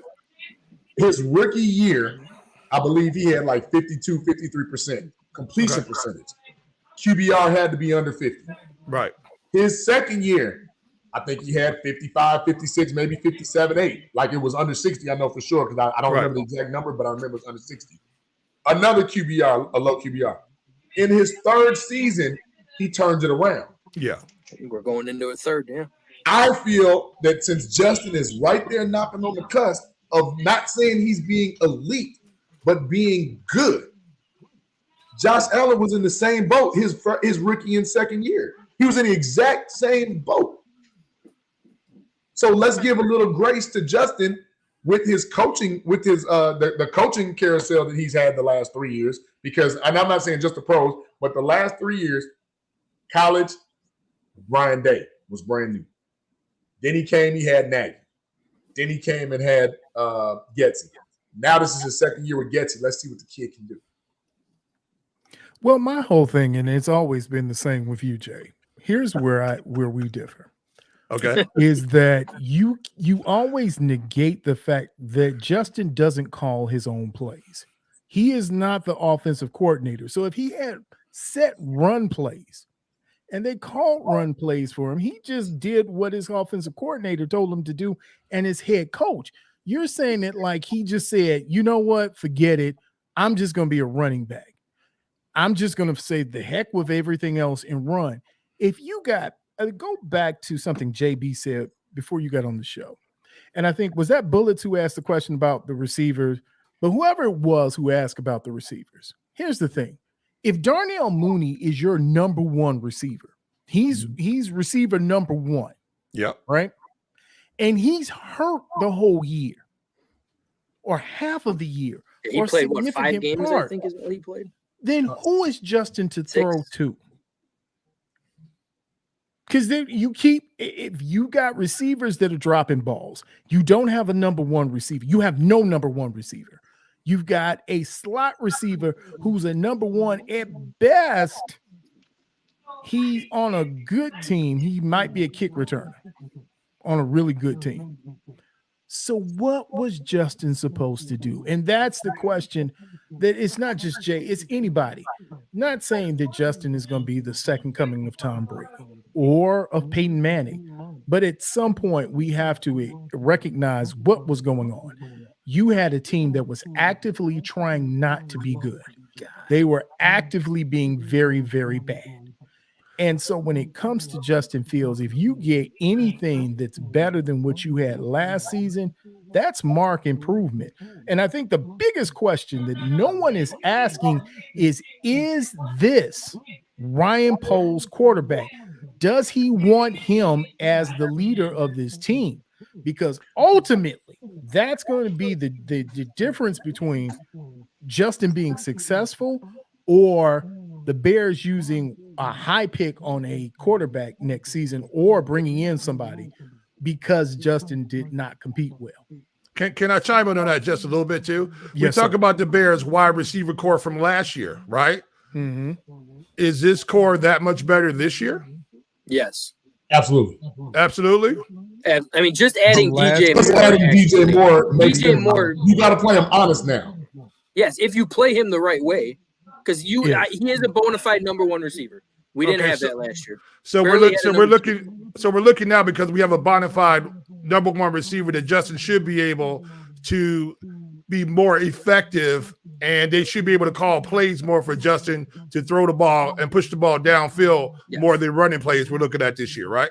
Yes, We're sir. still going to see this. But I hope we're still going to see some. We're talking about Justin Fields running. Never mind. Did you say Justin Fields running? Yeah, Justin Fields running. No, I'm talking about Justin. I mean, it's going to be a second year running this offense too. So I mean, you want to should give me 500 yards rushing for Justin Fields? I'm more than happy with that. I will take 500, 600 yards rushing. 600 yards rushing. No problem. No more. No problem. If we're tipping up 800, 900 yards this year, I mean, I don't want that. No, I don't want that. Right. I think we're all agreeing on that one. Right. And this is my biggest issue right now. If he has a legitimate number one, right, then we're going to look 2 or 3 games, 4 games down into the season, and we should see this offense then start to move. If this offense is still bogging down, then who do we blame at that point? Is it the offensive coordinator? Because now he has the number one wide receiver. Everybody's saying that's definitely a fact. So now this is the time he needs to produce. He needs to produce. No, I agree 100% with you on that. I just don't know, guys. From my standpoint, from what I'm looking at, he's got to pass the eye test to me. I just don't know if he's going to be able to produce like that. Well, we can say he's our franchise, he's our guy. Let me challenge you, Sizzle, real quick. Let's go back to the Josh Allen. Josh Allen was looking like a bust for a little bit until he got Stephon Diggs and Brian Dable took the reins at OC and made him, that trajectory change. Absolutely. The thing with what we're seeing here is where I say is Ryan Pohl's fatal flaw. Him being a new GM, him having a new head coach, he got too many new people and not enough veteran presence. There is no way if Matt Eberflus was your head coach, which still shouldn't have been, in my opinion, I won't fight that anymore. You damn sure shouldn't have got Getsy. You shouldn't have got Getsy, who was never a play caller, who was basically Aaron Rodgers' lap boy as quarterback coach. You should have never made him your OC. That's why I say that was Ryan Pohl's fatal flaw. Now, somebody like, again, I'm on record, if you had got Jim Caldwell as your OC, a known quarterback whisperer, now maybe we seeing some of that Matthew Stafford 4,000 or 5,000, 50 touchdown type deal. Maybe. I'm not saying this a guarantee. But maybe you see more prolific improvement in the passing game than him almost breaking the rushing record. Hell, Lamar Jackson told you last before I play another game, man, we got to change this offense. I don't want to run like that. He told you out his mouth. And what did they do? Went and got him some hogs and went and got him some real boys on the outside. And this is what I'm saying, and you're solidifying my point. I'm looking at Getsy right now. Is he going to change what we've seen already? Then he has to go. Well, I'm looking at it from this standpoint, right? You got a lot of people who have not been under fire, especially now with this type of pressure on them. They have to produce. Now, is he going to go back? All of a sudden, we doesn't see Justin Fields producing like he wants to? Are we going to go back and call these games like we did last year? Because I just believe we're going to see more of last year because of Getsy. This is my biggest problem with this, and I think Justin Fields is one of these people, if he had a quarterback whisperer, because I think he has a rocket for an arm, I think he could throw the football, he would be different because he would see the game differently. He's seeing the game through Getsy's eyes, and we have not seen Getsy yet to be able to produce. Now I'm gonna get with a question really quick. That's a great point and a mic drop right there for real. I have a question right here in the chat too, and I want to answer this as well, Jeremy. Like I don't mind seeing Justin Field design runs to kind of keep the defense, guessing and everything, trying to figure out what he's going to do. We're just saying less. But I'm going to play in effect, and I'm going to go back up to what Bullet said here. If Justin Fields runs for 1,000 yards again this year, we are not winning a playoff game if we even make the playoffs. Because that's the problem, is these quarterbacks aren't durable enough to take the beating of running the ball that long throughout the postseason. It's just how it is. That is just what it's like. I mean, I'm fine with him doing design runs. There's nothing wrong with that. I'm not. Like every now and again, fine. But you have listen to me, guys, please. When you have Justin Fields, who is dynamic, use his athleticism to extend plays and maybe run when everything breaks down. Not saying he's Patrick Mahomes, but kind of like how Patrick Mahomes does, right? But when you have too many design runs, you're going to make him Cam Newton 2.0, and we all know what happened to Cam Newton when he got hit in that shoulder joint. He was never the same. I agree. Up in New England, he had more passing touchdowns than throwing touchdowns because he couldn't throw the ball. And I'm going to say this, and this is going to go with coaching as well. When you were saying that, like not as much design runs, use his athleticism to get out of the pocket, to extend plays. You need to have wide receivers continue to run routes. That was one thing they never did last year because they were probably expecting him to run the ball when he does that. But when every single time you saw Justin Fields escape pressure, he waited a good 2-3 seconds before he run the ball because he was looking for a receiver. He does not want to run the ball. Okay, so look, put Jeremy's comment up. Jalen Hurts, Josh Allen, Daniel Jones all rushed over 700 yards last year. What do three of them have in common? 0 Super Bowls. None of them. Besides that, what do three of them have in common? It's real easy. They all got hurt. They all started off right. Wait a minute. I see what you did there. I see Jalen got hurt. I see what you did there. You saw what I did there, right? Jalen Hurts got hurt. Let's not play in the fact Jalen Hurts ran for 700 yards. I understand that, but he also passed for what, like 35,000 or 3,500? I think he was on pace to either be 35 and 1,000 or 4,000 and 1,000, something like that. Until he got hurt. But Jalen Hurts, though, when he got hurt, you saw what happened to that football team. You know? And you saw what happened to that team. And I'm saying to you, for the Bears to win these games, they have to keep Justin Fields upright. I don't believe this offensive coordinator is capable of doing that, because if that was the case, he would have did some of it last year.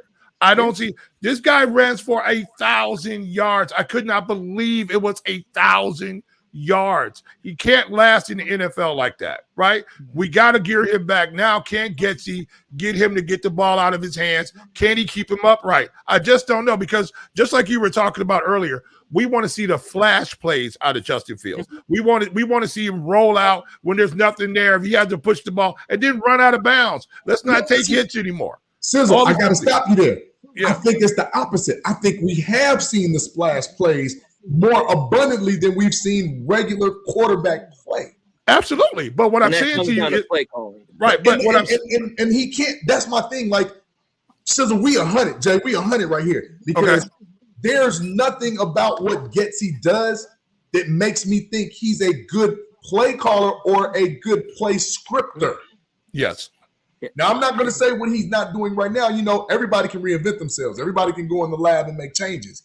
But if we come out and we see wide receiver screen with Bayless is in the game every time, curl flat, 1 to 2 passes to DJ Moore on the deep route, we know, hey, man, dude, you got about 3 more games to fix this before you up out of here. Yep. And Ryan Poles got to grab his sack and make a decision and say, you know what, Flus, you picked the wrong guy. Yeah. Because how dare you insult us intelligent fans by saying, hell, we went through Jay Cutler and Mike Martz. We seen what throwing the ball all over the field. Fun. We seen what, and then we went to what's my man's name? The old dinosaur, John Fox. Run the ball 3 yards. We've seen all the variations of this bull. Run the ball, first down, second down pass. First down, second down pass. Let's get this hybrid together. Let's get a quarterback that can run when needed, keep drives alive, get that first down, but can pass the ball all over the field to spread the ball. I don't need him to throw 80-yard bombs all the time. Sometimes, here's a novel idea, Lou Getzey. Extend some damn offensive plays to give your defense a rest. Like, my God. Yeah. When you have a horrible defense, you keep them on the field. Like, that's just like, my Lord. And that is the perfect example of, let me pop it up because I need a new one, but this is what I thought of for last year. Because the Bears tanked. They tanked last year. I didn't know where you was going with that for a second. I see where you're going. They tanked last year. We were talking about this, Jay, before you came on and everything, too, because how they were bringing up how Justin Fields, had 4 games where, he had an opportunity to win it on like either the last 2 drives of the game, take his team down the field and win the game. All 4 games, he did not have either his number 1 or number 2 receiver on the field. Any one of those drives. That is just saying right there is like, well, except the Washington game, except the Washington game where we had a drop pass that lost the game. But that's just saying right there is like, we're competing, we're giving the fans a show, but we still want to lose and get that high draft pick because we're building for the future. Hey, Jeremy, let me challenge you on that because Jalen Hurts missed those games because he got hurt, and I want to say it was really 3 games. And then when he didn't come back 100% either. He came back and they lost. And he wasn't the same. So Gardner Minshew run the ball. Gardner Minshew came in with the mustache. But my point, fellas, and I hate to beat a point into the ground, but I just have to. If you're gonna put Justin Fields on the clock, you have to put Getsy and Eberflus on the clock as well. If anything, they're more so on the clock than Justin is. But who goes? Who do you think Ryan Poles? Who goes first? Well, for Poles, see, he's in the catbird seat because he's got 2 first-round picks next year. Yeah, right. Yeah. Unfortunately, that could work against, let's say the Bears do go 8, 9, 9, and 8, whatever, right? Knocking on the door of the playoffs. Okay. Justin shows improvement. He's completing 60 to 63% of his passes, right? Okay. He throws for 20-plus touchdowns, runs for another 5. QBR in the 70s. He's getting it. Do you move on next year with those them 2 picks? Because here's one thing. One thing for sure. I bet you $1 to a bucket of shit. Sorry, Mom. Carolina gonna be at that number 1 pick again. Yeah. They have I'm sorry. I'm a CJ Stroud fan, but not a CJ Stroud. Bryce Young fan because he was good. He's got nothing with him though. I don't even think he's gonna make it through the season. No, he's gonna get his ass destroyed. If Kenny Pickett got hurt and couldn't make it, and them boys. Kyler Murray got hurt. Bryce Young is he 2 hits away. So that number 1 pick, you have a chance to either get Caleb Williams, right? Yes. Or you get Marvin Harrison Jr. Marvin Harrison, baby. You move on from either Darnell Mooney or Chase Claypool. One of those 2 go. But you can keep him. Hold on. But too many. If you feel that will enhance your team, you don't get rid of Justin just to grab Marvin Harrison to do the same stuff. Right. You got to get rid of Getsy. You might have to get rid of Eberflus. I'm just wondering, is Poles going to say, hey, these are my guys at this price. I'm going to keep these guys here. Because that's my biggest fear right now is that you got a guy who has all this upside potential in Justin Fields, and he's literally getting misused. He's literally getting – this is a guy – what was that, Seabiscuit? Whoever that was, the guy used to beat him too much, and he learned to lose. I think there's a lot of what's going on with Justin Fields because I don't believe that they're going to keep putting him in the right position so he can be successful. I don't think that's wait a minute. Let me jump on this, Jay. Sure. So if we're saying that, I see what you're doing when it comes to what's Ryan going to do. Yeah. But if you're at a position, and I'm not sure, JB, you can speak to it. I remember when there was a lot of talk about Leslie Frazier coming into the Bears, being a head coach. Yes. So if Poles then recognizes, and then the brain trust around the Bears says, wait a minute, man, this rookie thing, a rookie OC, rookie DC, but a rookie head coach may not work. I believe, and the more the NFL Network's going to talk about it, the more it comes up on ESPN. If everybody sees it, to your point, Jay, and says Justin's being misused, there's something going on in Chicago. It's not Justin. It's the way Justin's being used. I think it's going to force Ryan to have to make a decision. And back to JB's point when it came to Jim Caldwell, you got to get somebody in here who knows offense and can look at that young man and say, this is what you got to do. And this is what we're going to do. So, Frank, yeah, you can get Marvin Harrison Jr., and you can keep the rest of them because it doesn't matter. Once you got Marvin Harrison Jr. with DJ Moore, that is what you got. It is what it is. So, I mean, you can – I don't care what you do with Mooney. I really don't. He'll be there. He'll be around. Yeah, but I'd rather take that money that you're going to be giving either Darnell Mooney or Chase Claypool and put it on that defensive end. Well, you won't have to worry about that because that's why they drafted Tyler Scott, guys. So if they don't keep Mooney, they got Valus on a third round deal where he can be let go, and you can easily have your starting two wide receivers, DJ Moore, Marvin Harrison Jr., and Tyler Scott. You can easily go into that. Wait a minute. I know that Tyler Scott has done well in the OTAs, right? Right. What is Velvet Jones? I don't hear anybody talk about. Is he on the team? I heard he's a practice squad candidate. I'm Velvet Jones.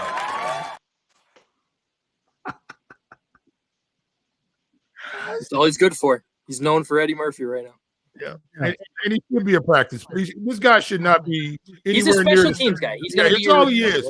He's a speed guy. Let him catch the punch. Let him run the punch. That's what he's there for. He should not be lined up at wide receiver for any length of time out there for the Chicago Bears. Did he fumble some kicks? 3. 2 punts and 1 kickoff? Yes. And then he had 2 drops. One was he finished strong, though. Bomb. He did finish strong. He got better. He had a couple finished. Reverses and stuff. I think a lot of it was confidence. Yeah, now with punt returns, he did a lot of strong. Right, he's a gimmick, Anthony. Okay, so look, I'm not drafting him in fantasy football. I'm not drafting Velvet. Not at all. No. Who's the first player taken? Who's the first Chicago player taken? Football league too? Wait, hold on. I'll definitely jump in with you guys. Of course, I'll be in.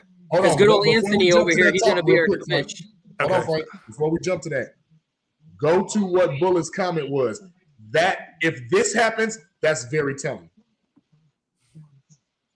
We got to talk about that, guys. No, not that comment. This one, he talks a lot. What if that happens? What do you all think about that? You don't pick up Marvin Harrison Jr. You get Jared Verse and Van Pran. You know that's the center from Georgia.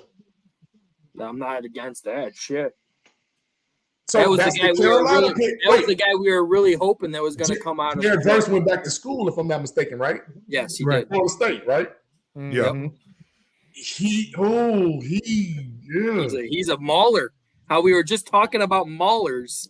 But you need that. You need that guy. He is that guy. Right. You need that guy. Yeah. And this is why I'm saying in the long run. You got Ryan Poles, who came out of the Kansas City Chiefs, right? 13 years there. He was out there finding Patrick Mahomes, Travis Kelce, all these guys he was out there finding. I think this is the route he's trying to go. Let's work this through the draft. And I think he's going to hold his money and hold his cards. And I think a Jared Verse is the type of guy that he's going to go try to get. I think this is the reason I think he's playing a long game right now. I think he's really playing a long game right now. I think he's just holding his cards pat, and he's looking for these 24, 20 season 25, 24 of 25. Those are the years he's thinking that the Bears are going to make some hay. I'm just looking at how he's moving right now. I mean, I like the kid from Tennessee. That's the guy he would go get. I think Jared Verse, that's a guy who we would go get. And I'm glad you brought that guy up. The number one defensive player coming out of college next year. Period. Absolutely. And that's the guy you want, that guy lining up on the outside and coming hard. That's the guy you want. He'll change the entire face of your defense at that point in time.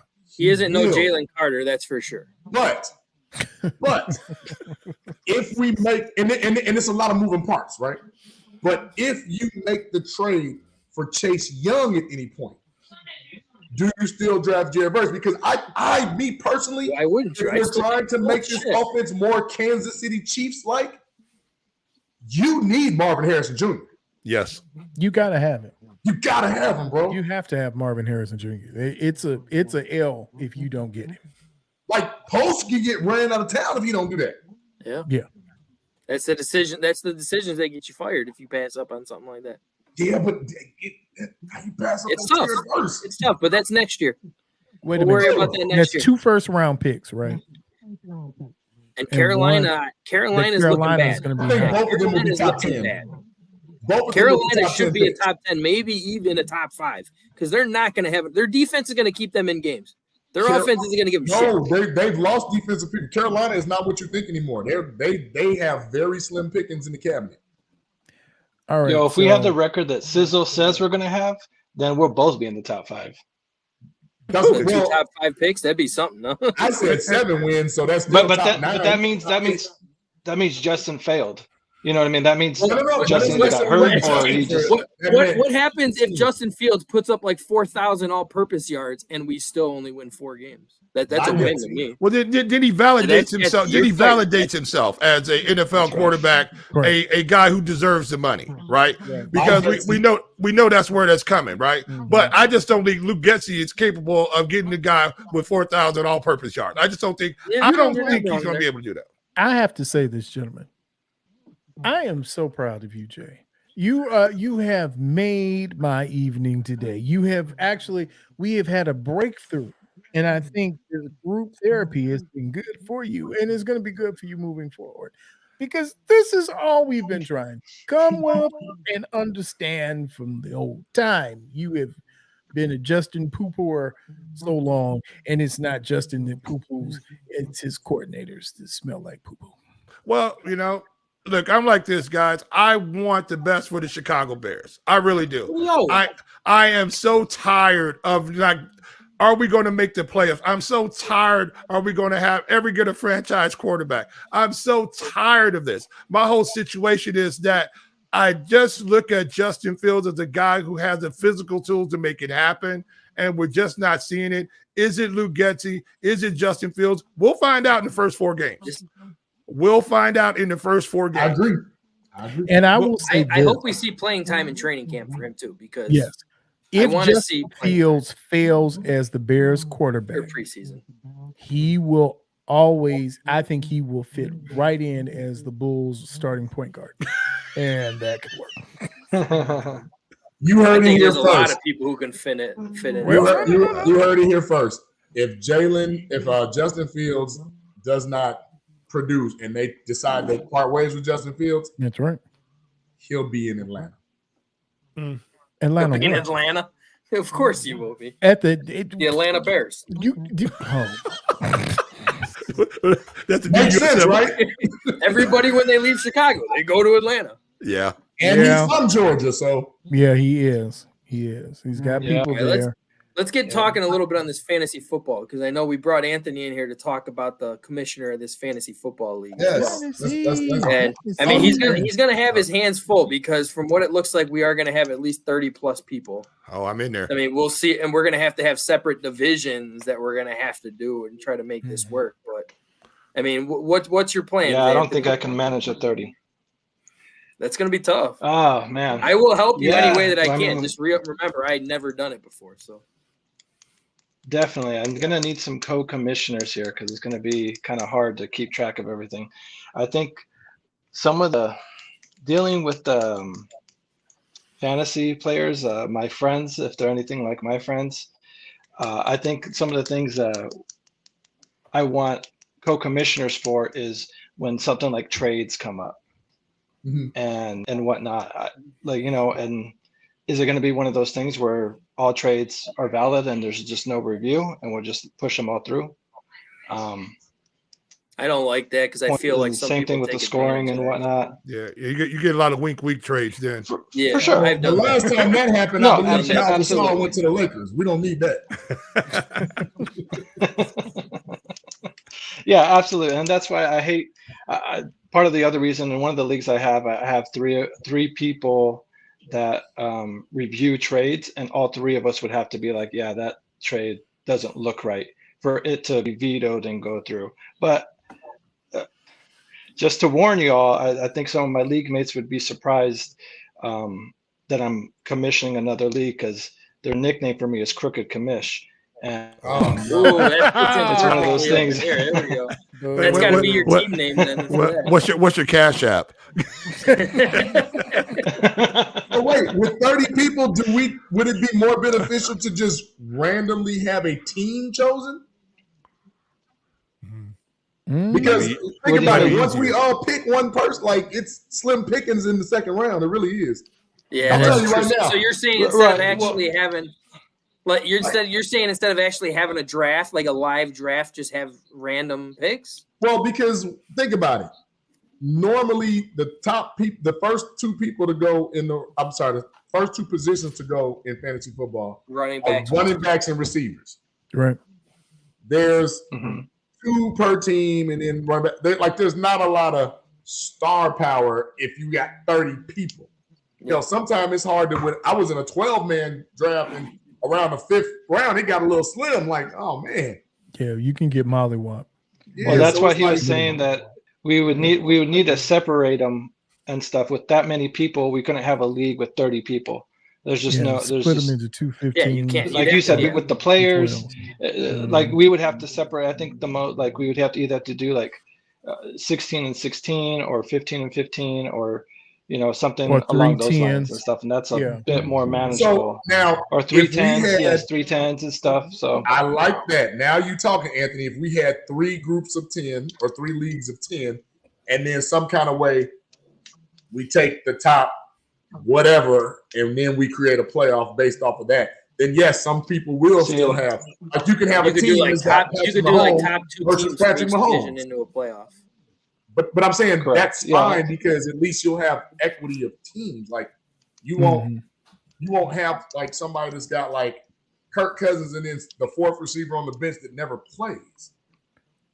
And back to your point, once you get in fantasy very quickly, 8, would that be easier? If you get 2 of the top 4 leagues of 8 stat holders, you're pretty much in trouble. You are in trouble for that league. And if you get one player that goes down as one of your mainstays, it's a wrap. Yeah, you're done. You're done. Yeah, you are literally done if especially one of your running backs goes down. Yeah, you can lose in a bye week. I've done it before. Let me ask you this: I've never like heard of this before, but I mean, if you have 4 leagues of 8, like, and you have 4 different divisions, like all 4 of those, like each league has its own separate draft, then. Yes, correct. Yeah. So if you're going to put all 4 of those leagues into like a playoff, then there's a possibility you could see a Patrick Mahomes versus Patrick Mahomes match. Yeah. Okay. Possible. I like that. It makes a little bit more sense. That makes a little bit more sense. And then it would guys would either look at the matchups too. Maybe one guy would like Patrick Mahomes matchup that week, but the other guy has a different quarterback. We'll definitely have to do a random draft. Then we won't be able to do a live draft. I'm drafting Patrick Mahomes with the 1st round pick. Hey, I've seen it happen before. I've seen Travis Kelce go number 2 overall. Why not? Yeah. It just happened in our draft because we carry a couple. There's a lot of people who did that with Brady and Gronk too. Yeah. 2 years ago, it got kind of silly, especially when Gronk came back. It got a little silly. I just want to know how many people are going to actually take Brandon Cooks now that he's with Dak to the whole Dak thing. Mm-hmm. Yeah. Mm-hmm. Because a lot of mouths to feed over in Denver or in Dallas. There's a lot of mouths to feed. CD, touches. A lot of bullshit. Yeah. Too. The over/under. Who goes? We were talking about the first Bear. So I think we're all in agreement that Justin will be the first Bear taken in rushing yards, of course. Yes. But who will be the touchdowns in general? Who will be the second? My over. It would have to be more. It'll be DJ. I'm gonna say more. Oh, DJ. Yeah, I'm gonna say DJ Moore would be 2, and Cole Kmet probably would be 3 because of his red zone touchdown threat. Possibly. Actually, I don't think Cole would be 3. I think it would be somebody named Herbert or Johnson. Oh, you're running back. I like too, Johnson. You don't really know, yeah. But that's like the thing. Johnson. That's the scare is you have 3 running backs right now for the Bears. Mm-hmm. Like if you draft one, he might not get enough playing time to actually give you productive points. That's the only bad part with the Bears. And I had a handcuff last year. I had Ooh, Jeremy, that's a stretch right there, buddy. I don't know. Ooh. I don't know think about if it's that a one point- for fantasy. If it's a point, I think Herbert Fields Fields. might be a maybe. top 3 quarterback going. Yeah, he needs Because a lot of of his help from rushing. Fields for that to happen. That's my concern with DJ Moore is that if you take this guy, if you take him in fantasy, you're dependent on Justin Fields getting him the football. You're dependent on Luke Justin, Getsy he can get you getting him. 200 passing yards, 2 touchdowns, and 100 rushing yards and a touchdown. Yeah, but Like, 25 yes, points. right, right. So he's great in fantasy. The question is, can he get the ball to DJ Moore like that? We don't know. We don't know if he's going to be able to do that. I'm hoping, but if DJ Moore gets into double coverage, if they take him away and say you're going to beat us with somebody else, can Justin get off that first receiver and go look at 2 and 3? Can he do that? We got to find out. No, hold on. The beauty of the defense in the NFL is that they evolve. They scheme and game plan for what you do best. Yes. So now if they know he's going to run the ball most, he will have one-on-one because they'll have 7 to 8 in the box at all times. He'll be able to hit an open receiver a little bit easier if Getsy knows what he's doing. Well, we're going to find out. That's football one-on-one, fellas. I'm taking Cole Kmet in the first round. No, please put me in your division. Please. Please. Jesus, please put me No, I have a total jinx of fantasy football, which is why I have not played the last 2 years. Whoever I draft in the first round gets hurt, and he is out for the first half of the season. Always. And I'm not laughing at you. now I am saying I will draft either a Detroit Lion or a Minnesota Viking in the first round. I'm JJ? Saquon Barkley. Oh my God! Please don't please Christian McCaffrey. Don't do it. Christian McCaffrey, I can take in the 8th round. He's probably getting hurt still. I'm that guy. Yeah. Yeah, JB's that guy too. You guys get matching shirts. I ain't taking no goddamn Chris McCaffrey with the first pick. I'm taking Patrick Mahomes, man. No, I'm just saying you're that guy. Oh. Saquon Barkley, McCaffrey. That's me. That's that. Boom, they're out of there. I'm done. You did I'm that good. for 3 years straight, didn't you? 3 years straight. 3 years straight. I didn't. So you know who got me a lot of points last year? Alvin Kamara. Alvin Kamara got me a lot of points. Alvin Kamara was garbage. Last year? No. I will give my wife. No, was it? Oh, maybe it was the year before last. It was 2 It years was the year ago. he had that 5 touchdowns in the game. I'll give my wife props ago? for Okay, Alvin that was 2 Kamara years because she actually, in his rookie year, said, "Oh yeah, pick him up. He's got a cool name, and I really like how his hair looks." Yeah. And then I pick him up, and he turns into Alvin Kamara. So Now Henry is always going to get you some good ones. I don't know Yes. how much longer that's going to last, but yeah, is he even on the roster of Titans still? Yeah, he is. I heard they were He's trying to Talking move about him. trading him. he's Yeah. he's So Anthony, what kind of scoring as a commish? What kind of scoring do you use?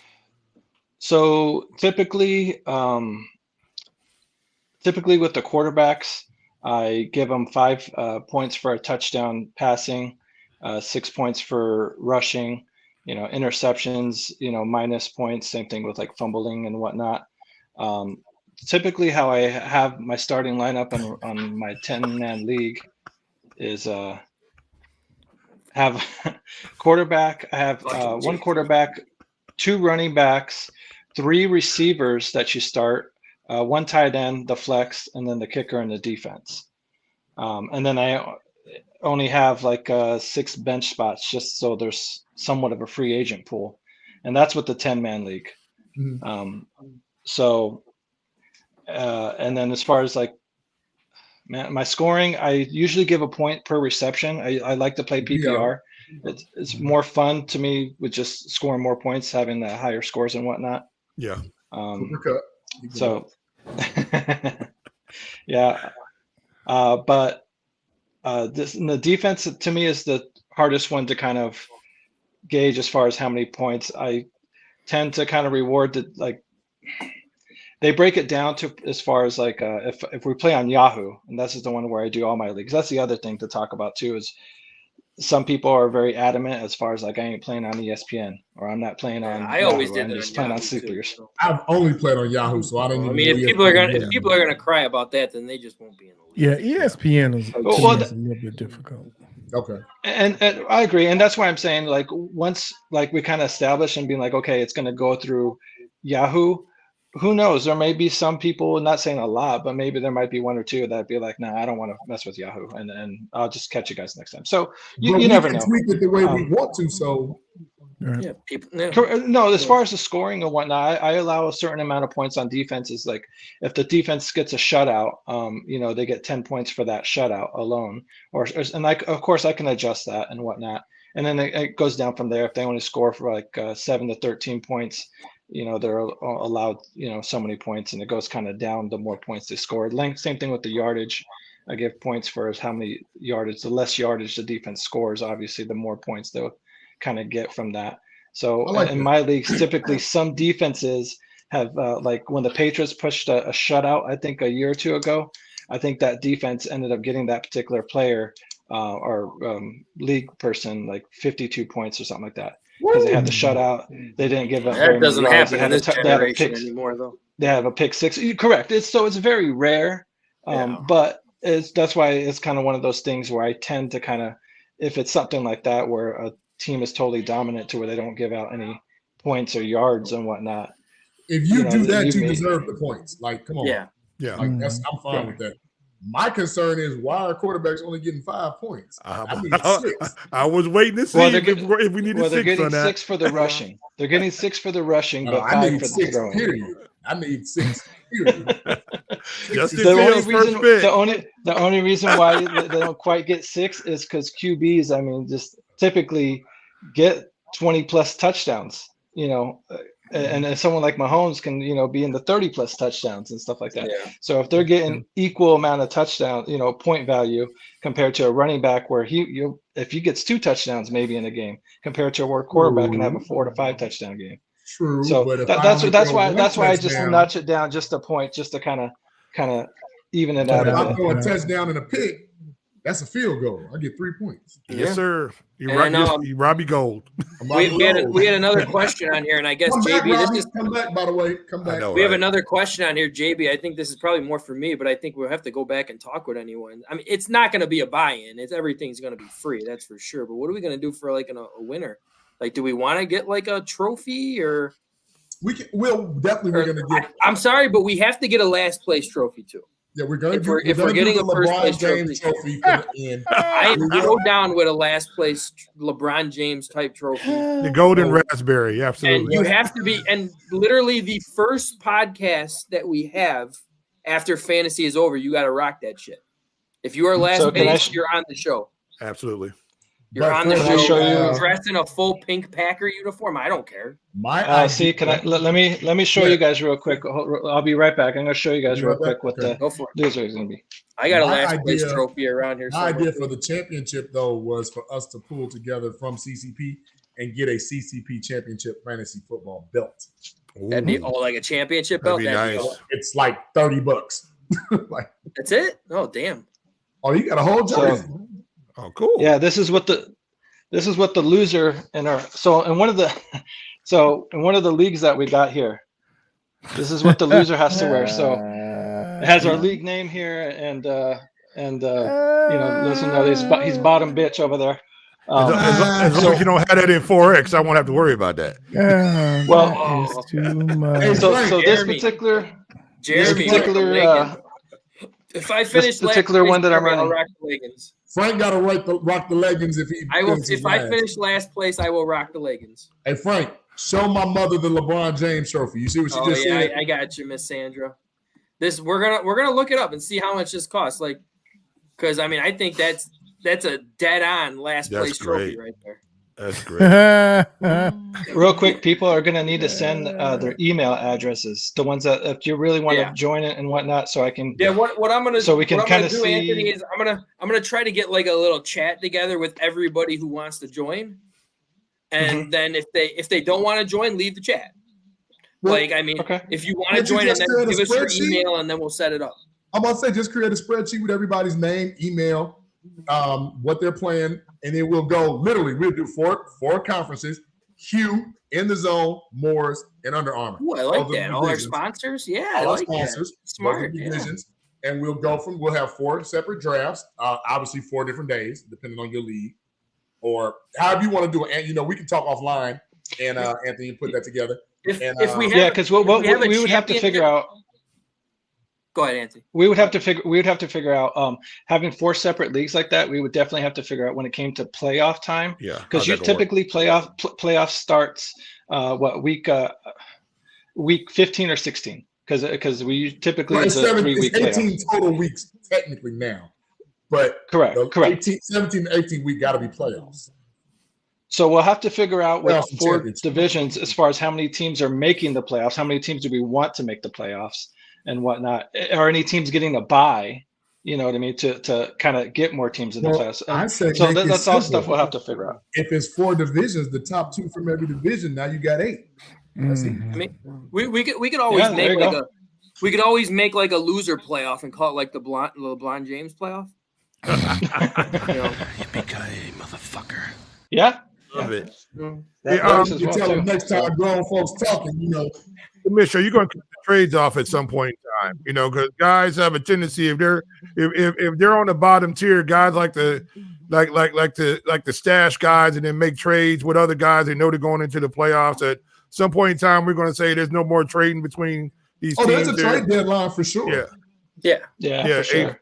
Usually high around up? November. No, November. We Okay. can adjust it. We could talk about it, but typically around November is usually around the trade deadline. I like it where earlier the trades better. go through. I think it's like that. Hey, The whatever. NFL this year pushed it It's back our, to it's our week world, 8, baby. right? We can do whatever we want. Yeah. So Yeah, we do they like pushed it week back. 8. What's up? That's fine. Love you, Week bullets. 8, yeah, NFL is week 8. Yeah, that's fine. But No, crying. Yeah, it's But I like your idea with the playoff teams taking the two top for each division. I think that makes a lot of sense. And then Yeah. those would be our Nice 8 and playoff simple, and teams. then to make go it into a from there. playoff. keep it easy. Yeah, especially before if we break can end down up to getting our closing segment, we got to pay one more bill. One more bill. Let's find that bill. I mean, going through all this shit on here. Look, it ain't hard. Make to it a find. low bill too. Ooh. I ain't got much in the account. Can't be an expensive bill.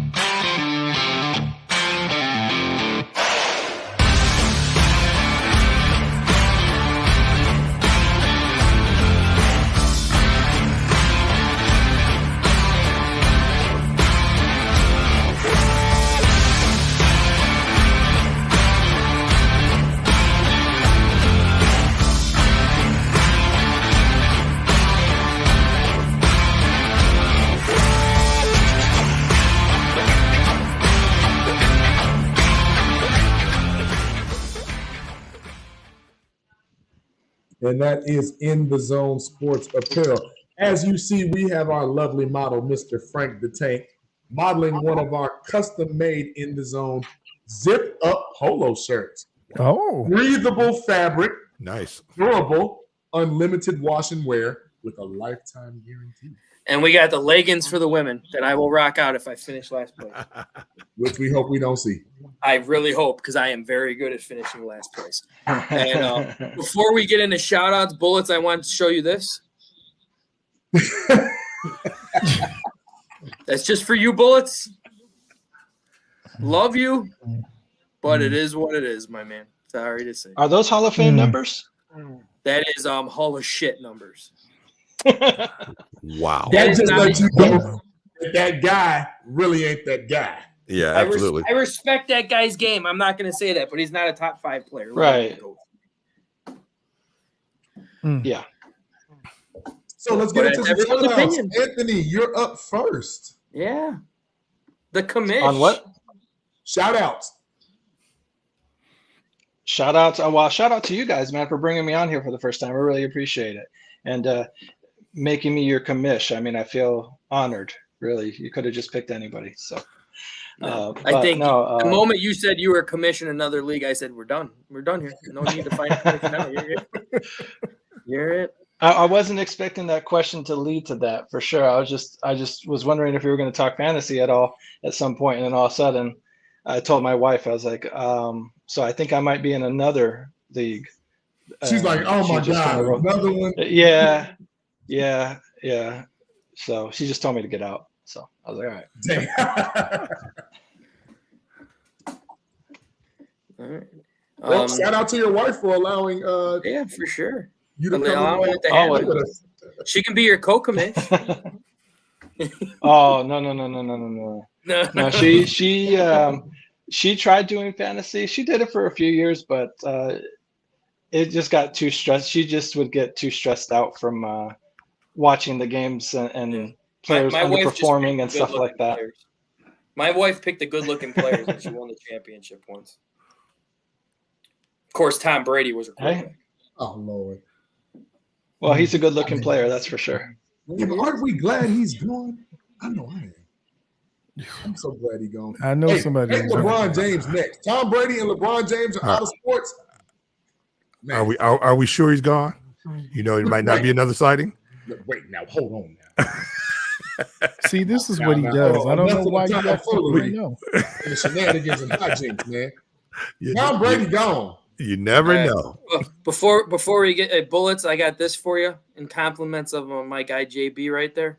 Next time you hear grown folks talking, shut the fuck up here.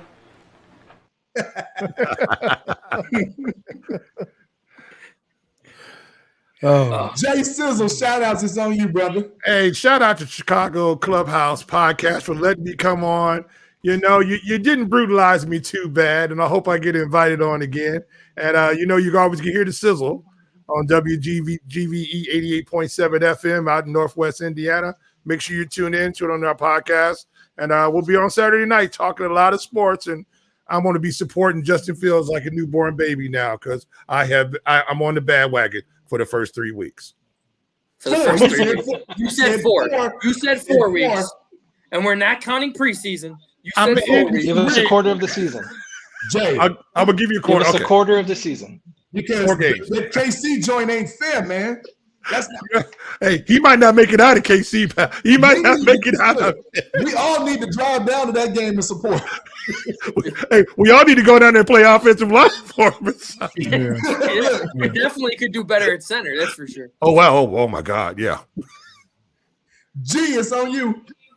Well, again, gentlemen, thank you so much. CCP, always in the house, always representing. And in fact, this weekend, you're going to hear CCP on the sizzle. So just be looking for it. And the sizzle is 8 to 12 p.m. Well, 8 p.m. to 12 a.m. every Saturday. WGVE 88.7 FM. Listen, shout out to the Golden Knights for their you took my shout out, damn it. You took my shout out. I knew I was going to. That's why I jumped. I knew I should have went first, damn it. I turned you into a hockey guy. Vegas has 2 championships. That's what you. Yep. Vegas just won 9-3. 9-3. And no snow. 9-3. That's a good baseball. A hockey game. 9-3. Oh my goodness. When did Vegas get a baseball team? The A's moved over there already? I need a basketball team too, man. That sounds about what their football team is going to do sometimes too, right? Well, cut them low. That is true. They do need a football team. Also, let me give a Wow, shout out. congratulations. We've been talking about fantasy, our fantasy basketball team and our legacy team, the Chicago Sports Talk Legacy Fantasy basketball and football we have. And let me give a shout out to our winner of our oldest fantasy team, and that is G Sizzle. I want to thank all the little people who crushed a whole season. I told you I was coming. Every year is always all this chitter chatter. So Rich Sizzle, yes, you got smushed and crushed. That's right. G Sizzle was in the building doing this thing again. Let me tell you something. G Sizzle's a hell of a fantasy player. He has smushed and crushed a lot of people across the sizzle landscape. So I am giving a shout out to him, which is me. And I just want to say that it's cool, but thanks, man. I appreciate every time I get to come on, man. I really get Is this going to be the same speech you give for fantasy football? Yo, yeah. Absolutely not. It's the same one I write it out all the time. It's the same one I have it saved in my phone. And shout out to the Denver Nuggets also, man, on your first championship. Yeah, what a great game. I like your retro jerseys, man. I like your look. I like your suit. I'm gonna buy it. And that was good basketball. And shout out to Jimmy Butler. I want to say, really, well, all jokes aside, I appreciate that Jimmy Butler didn't kill all of his teammates and his head coaches.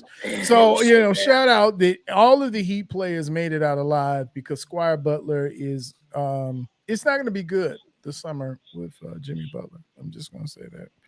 So, and big shout out to the Bulls who got a whole new line. I mean, I saw them playing. The whole Bears team was playing for the Bulls, and I think they could win a He championship. had better jump shots, that's for sure. Bruh. Absolutely. Bruh. Whenever your right tackle has a better jump shot than your center and your swing guards, you're in trouble. You're in trouble. And it looks so fluid too. But we extended our head coach.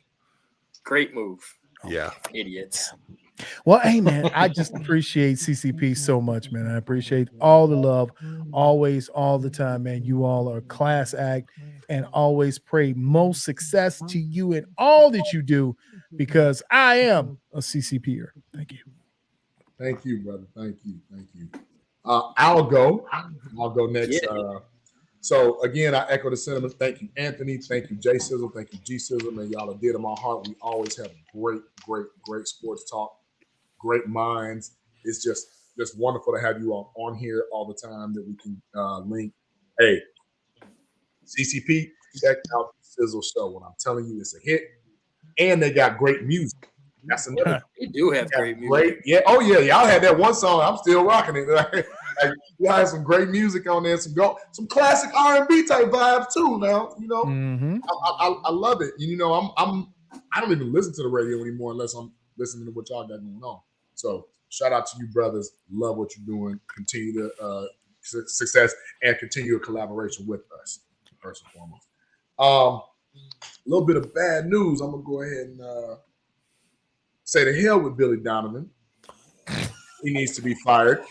Just like I'm going to say to hell with Taylor Jenkins. He needs to be fired. And who's that? That's Memphis's head coach. And we'll talk about that another day because somebody had a toy. Now it's a toy. Oh my God. Whatever. And we can talk offline about that. It's getting real. You didn't hear that? And then, yeah, we'll talk offline. No, look, I'm pretty sure. And then I'm going to say my last two hell with is probably going to be LeBron James, only because I know he's going to try to get somebody between Damian Lillard, or he going to try to get another superstar. Or DeMar DeRozan. Because he know his time, King Sweet. He know his time is up. His son is not that good. When he plays at USC, the Pac-12 boys are going to get in his tail. Can we just, hey, Ronnie, I wish you success, but man, this may not just be for you. Michael Jordan's kids didn't make it, and they got a lot of money. You'll be fine. Trust me. You'll be fine. Shout out to the chat, which was overly lit. I know Frank is itching, chomping at the bit to go through it. Frank, I'm just going you can go through it. There's too much, man. It's too much, but I'm just going to hit a couple of key people. Bullets and Jeremy, I need you to play nice. I was actually hoping for that one because Bullets, Jeremy, I love you both, but this is something I got to say with you guys arguing right now. You're all a bunch of fucking assholes. Hey Frank, just move side the shit, guys. Move side. Hey, thanks for dumping the live, man. I appreciate that. But I had to go all the way back because for those that don't know, Loki Del Rivera was on. He's in Mexico. Shout out to him. And our guy Barlissimo was on, and it's like freaking 3:00 in London right now in England, and he was on early, just chomping at the bit, giving us great insight as usual. Barlissimo, we love and thank you for coming on. Hey, love when Barlissimo comes on because you know what? I ain't always right, and he'll check me and get me back in order. I appreciate it. New guy, Sam. Don't know who Sam is, but Sam, our acronym CCP stands for the Chicago Clubhouse Podcast. I don't know what the Chinese Communist Party is. I don't. Somebody. Let's not do that. I didn't share that one on here. I don't subscribe to none of that political shit. Like that's just Mike Fossenall. Thank you for coming on, man. We appreciate it. Jeanette Johnson chiming in. Juanita Motti checking in. Thank y'all for chiming in. We love all of you all. Thank you for the support. If you all weren't on here, we weren't doing it. And then a special shout out before I get to the real special shout out. Special shout out to my boy Easy. Easy does it. You can find him on Thursdays right here on the Chicago Clubhouse Network. I ain't seen Easy in a while. I don't know if he's on vacation, sabbatical, shopping spree. I don't know what he's doing. But Easy, good to hear from you, brother, man. Love to see you soon. And then last but not least, Shout out to my moms.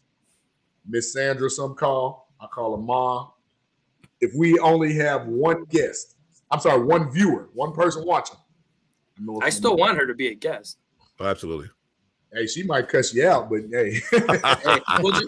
We'll try to keep the chime down on the little fake. And tune in because I went and did my YouTube thing. You'll love what's gonna happen in this jersey next week. Yeah, you tried burning it already. It didn't work. Hey, man, stop talking about what I got going on. It's not even flammable shit. Hey, man, next time grown folks is talking. Put it in the. Yeah, I have to punch that in. I have access to that. That's all I got, fellas. All right, since we all bumped in, we are pretty much winning all to the chat. So shout out to all you guys. Anthony, again, thanks for coming on, man. Thanks for being the commission. What is sounding like it's going to be a fun but hectic freaking fantasy football league. Hopefully it'll just be the first time, and then next year we do it, it'll be a lot better. Hey, just like year 2 of the offense, Justin Fields is going to run smooth. Amen, right? Good call. Good call. Okay, guys, keep going. Keep going. Like a motherfucker this year. Week 4, I'll be back. Remember that now. Look, week 4, pencil you in. You gonna be on now. I'll be back. Good and bad. And another shout out to G Sizzles. Loved having you guys on, man. I was on their show too, guys, on their radios. It was fun times, man. And JB ain't kidding about the music. They got some good shit that pops up in there, man. I'm like I was sitting at my desk but they had me on talking mainly hockey talk, and that's going to be another one of my shout out. 15 more days until the Chicago Blackhawks draft Connor Bedard. It's going to happen. If that doesn't happen, I swear to God, Chicago will burn. This GM will get his ass whooped. All right, I'm gonna lay out a nice little fact. I haven't looked it up the last few days. I found it out 2 days ago. So far, the Chicago Blackhawks have now sold 1.3 million Connor Bedard Blackhawks jerseys. Wait. Pause. Right. Time out. Say that again. 1.3 million jerseys. Million jerseys. He has not even on the team yet, people. I know. People are doing custom jerseys. Not even drafted. They're doing custom jerseys. Okay. You could custom make them. You literally have to pay $40 more to get somebody's name on a jersey that's not officially on the jersey. This guy's going to be that guy. Yeah, they have bought that many jerseys. It shattered the record of 495,000, which was Sidney Crosby. If they don't draft Connor Bedard, but then they're going to get another one when they get his actual number. Yeah, right. Well, they don't know his number, right? It's going to be number 98 because he straight up said he always wanted to wear 98. He always wanted to be one below Gretzky because he never will consider himself better than Wayne Gretzky. He said, "Yeah, good for him for saying that." But at the same time, Gretzky was number 99. You can't wear 100. But you can't be 100. You can't wear 100 unless you went 00 or 01 or something like that. You can't go. Yeah. But if you're wearing 00, people are probably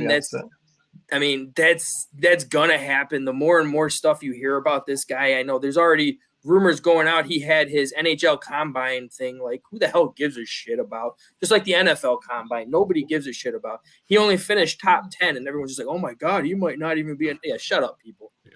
Nobody freaking cares how much a 5'8" hockey kid can lift weights. Nobody cares. Nobody cares how many pull-ups he can do.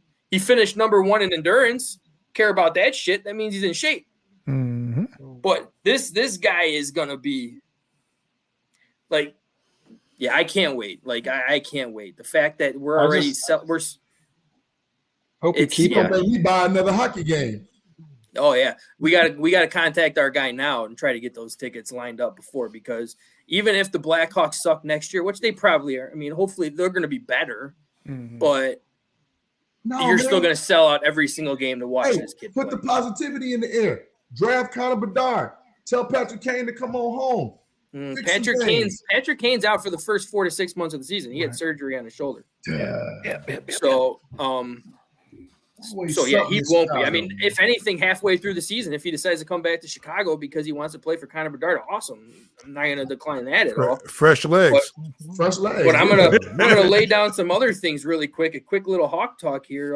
there's already rumors going out. Vancouver Canucks are willing to trade us their number 9 or number 11 pick if we take on 2 contracts of theirs. We're solid players, just not living up to the hype of what they got paid. They got $32 million in salary cap, do it. And then you're going to walk away with a number 1 pick, a number 11 pick, and a number 19 pick. That's a good start for building people around Connor Bedard right there. Not to mention their 3 first-round draft picks they had last year didn't play a game this year. They were all still playing in college. They're coming up this year. They're going to have a stacked young roster coming in. It's gonna be fun to watch. It's going to be fun to watch. But they're going to need some veterans on that team, though. They do still need some veterans. Absolutely, they need some veterans. And that's the thing. There's a lot of veterans who want to come and play for Connor Bedard. And they're going to need some muscle to protect this kid, too. Thank you. There's 2 people out there, for any of the hockey people on the chat who know Ryan Reeves. The Blackhawks are willing to sign him. He is a solid third, fourth line player. He can score you goals, but he just literally is a hard-hitting, and he's going to beat the living shit out of anybody who touches his young players. Yeah. That's somebody that they need. Yeah, this guy needs to be protected. There's no doubt about that. Yeah, and even one of the players they had last year that they traded halfway through the season, Max Domi, I wouldn't mind seeing him back to playing a line with him. Yeah. Well, he's only 26 Frank. years old. You just gave us some life. We got some Bears to look forward to and Hawks. I'll take it. That's right. It is. I mean, I wish we can say that about our freaking Bulls, but there is no light at the end of the tunnel as long as Billy Donovan is your head coach. Jeremy, if you're still listening, Billy Donovan. His elevator is stuck between G and 1. No. The only effort he puts out onto the court is when he chews that fucking gum. He munches the shit out of that gum. All right. That's all I got. Anyone else got anything? No, that's it. Man, this was an awesome show, fellas. Till next time, guys. Yeah, I do have one quick one, man. What do you got? I got to send a shout out to my girl Felicia, and just continue prayers for she and her family. Her father passed, and just wanted to give condolences to our people, and always make sure that everybody's encouraged and uplifted. So, for everybody, and I know I've had one of my frat brothers, his father passed. Just always remember, man, we're here to uplift and encourage, and we're just gonna keep on keeping strong, and we're gonna do what we do and just keep it moving. That's all we can do. Still love. That's all right. He still loves Billy Donovan. It's like God bless him. Just don't know why. Like, I mean. When Billy Donovan throws small ball out against dominant bigs, all I think of is this. Oh wow! It's all I think about. Yeah. The Bulls are just going to be a long way back. That's just what's going to happen with these guys. I mean, they are what they are, baby. I'm gonna give one little shout out too, because we haven't had him on here, to the Lovey Smith of the podcast. T. We look forward to having you back, my man. Got to give you a shout out with that one, since we were talking about Lovey Smith. I love Lovey. Oh God, how can you not? You love Lovey before what just happened. Now how can you not? Lovey for mayor. 2020. Why not? What is that? 28? 2028, I think. 2028. 2023, 7. Wait, this is 2027. Yeah, 2027. And that sounds terrible, because that already means that mayor. I know, right? We've already given up on it. I'm sorry. Already given up on it. He had a great start. Shout out to Brandon Johnson. Congratulations. He had a great start. That Memorial Weekend went real well, didn't it? Hey, you know what? Jay. We definitely got to talk about that offline. Absolutely. Speaking of the city of Chicago, we never even got to talk about possibly Naperville instead of Arlington Heights now. Or as the all-time favorite that only JB wants to see. Oh.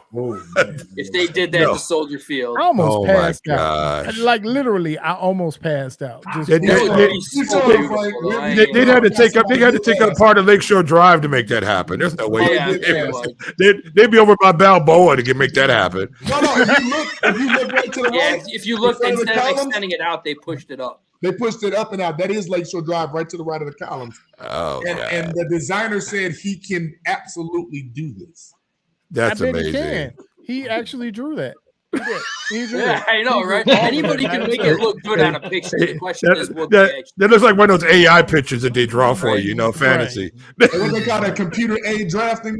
Yeah, that's what it looks like to me. To AI. Make Soldier Field look as ridiculous as we think we can make it. Oh, here it is. Thank you. Right? And then we still won't. I mean, I don't. Like and I was talking to JB behind the scenes on this too. I was like, I don't care what you do to Soldier Field. Right. Chicago is not staying unless you give them the stadium. Absolutely. Right. They're not going to stay. You can make that freaking thing 150,000 square feet straight up to the freaking clouds. It does not matter. An underground vision where you can watch from underneath. Right. Architect make that shit. How can you not make this deal go through? This is Chicago wants the money. That's what it's about. I mean, even if you tried convincing them, can we go 50-50 or something? No, but I'm not they're even not talking willing to about give Chicago. Chicago anything. How, if you're getting the Bears in your vicinity, how are you not making this happen? Yeah, Arlington got greedy. Yeah, Arlington's raising the Right. property value like crazy, and I now saw the Bears.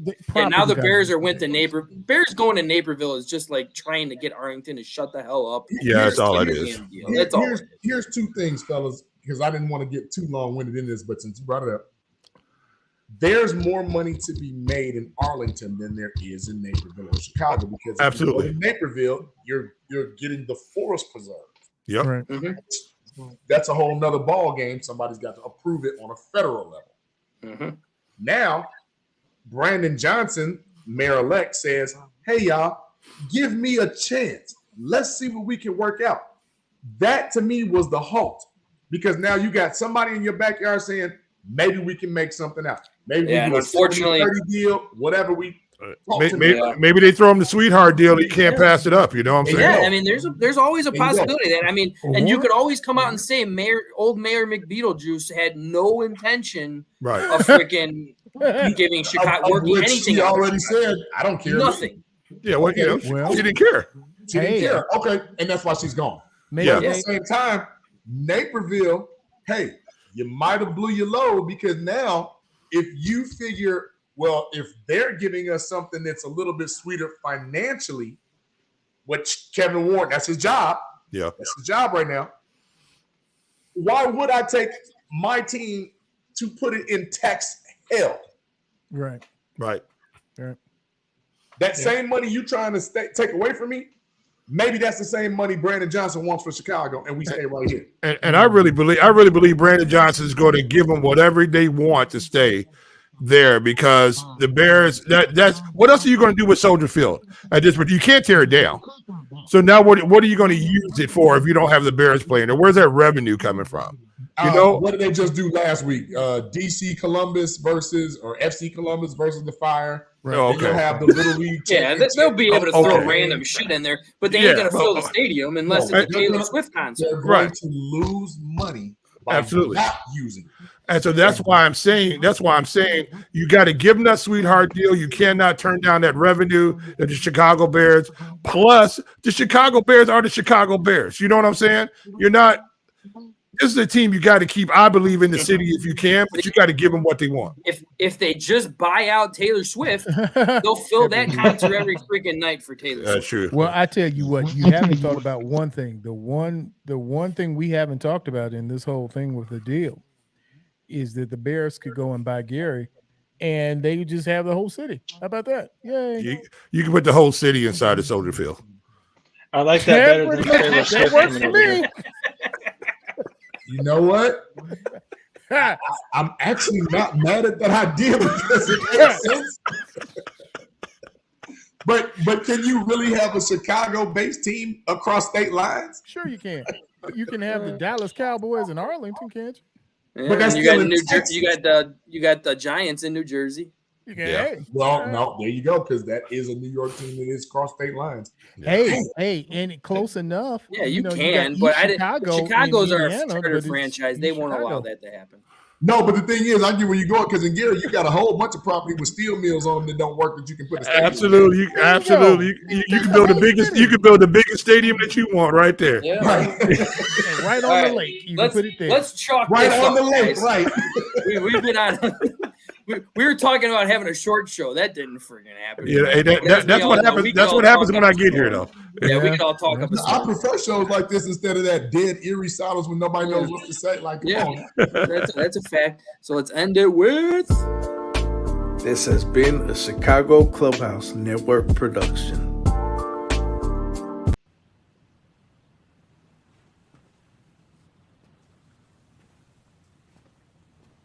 You're still here. It's over. Go home. Okay. Good night, New Zealand. I'll go home, but I didn't know. Canada. What the hell? I know, right? Yeah. Back on Canada.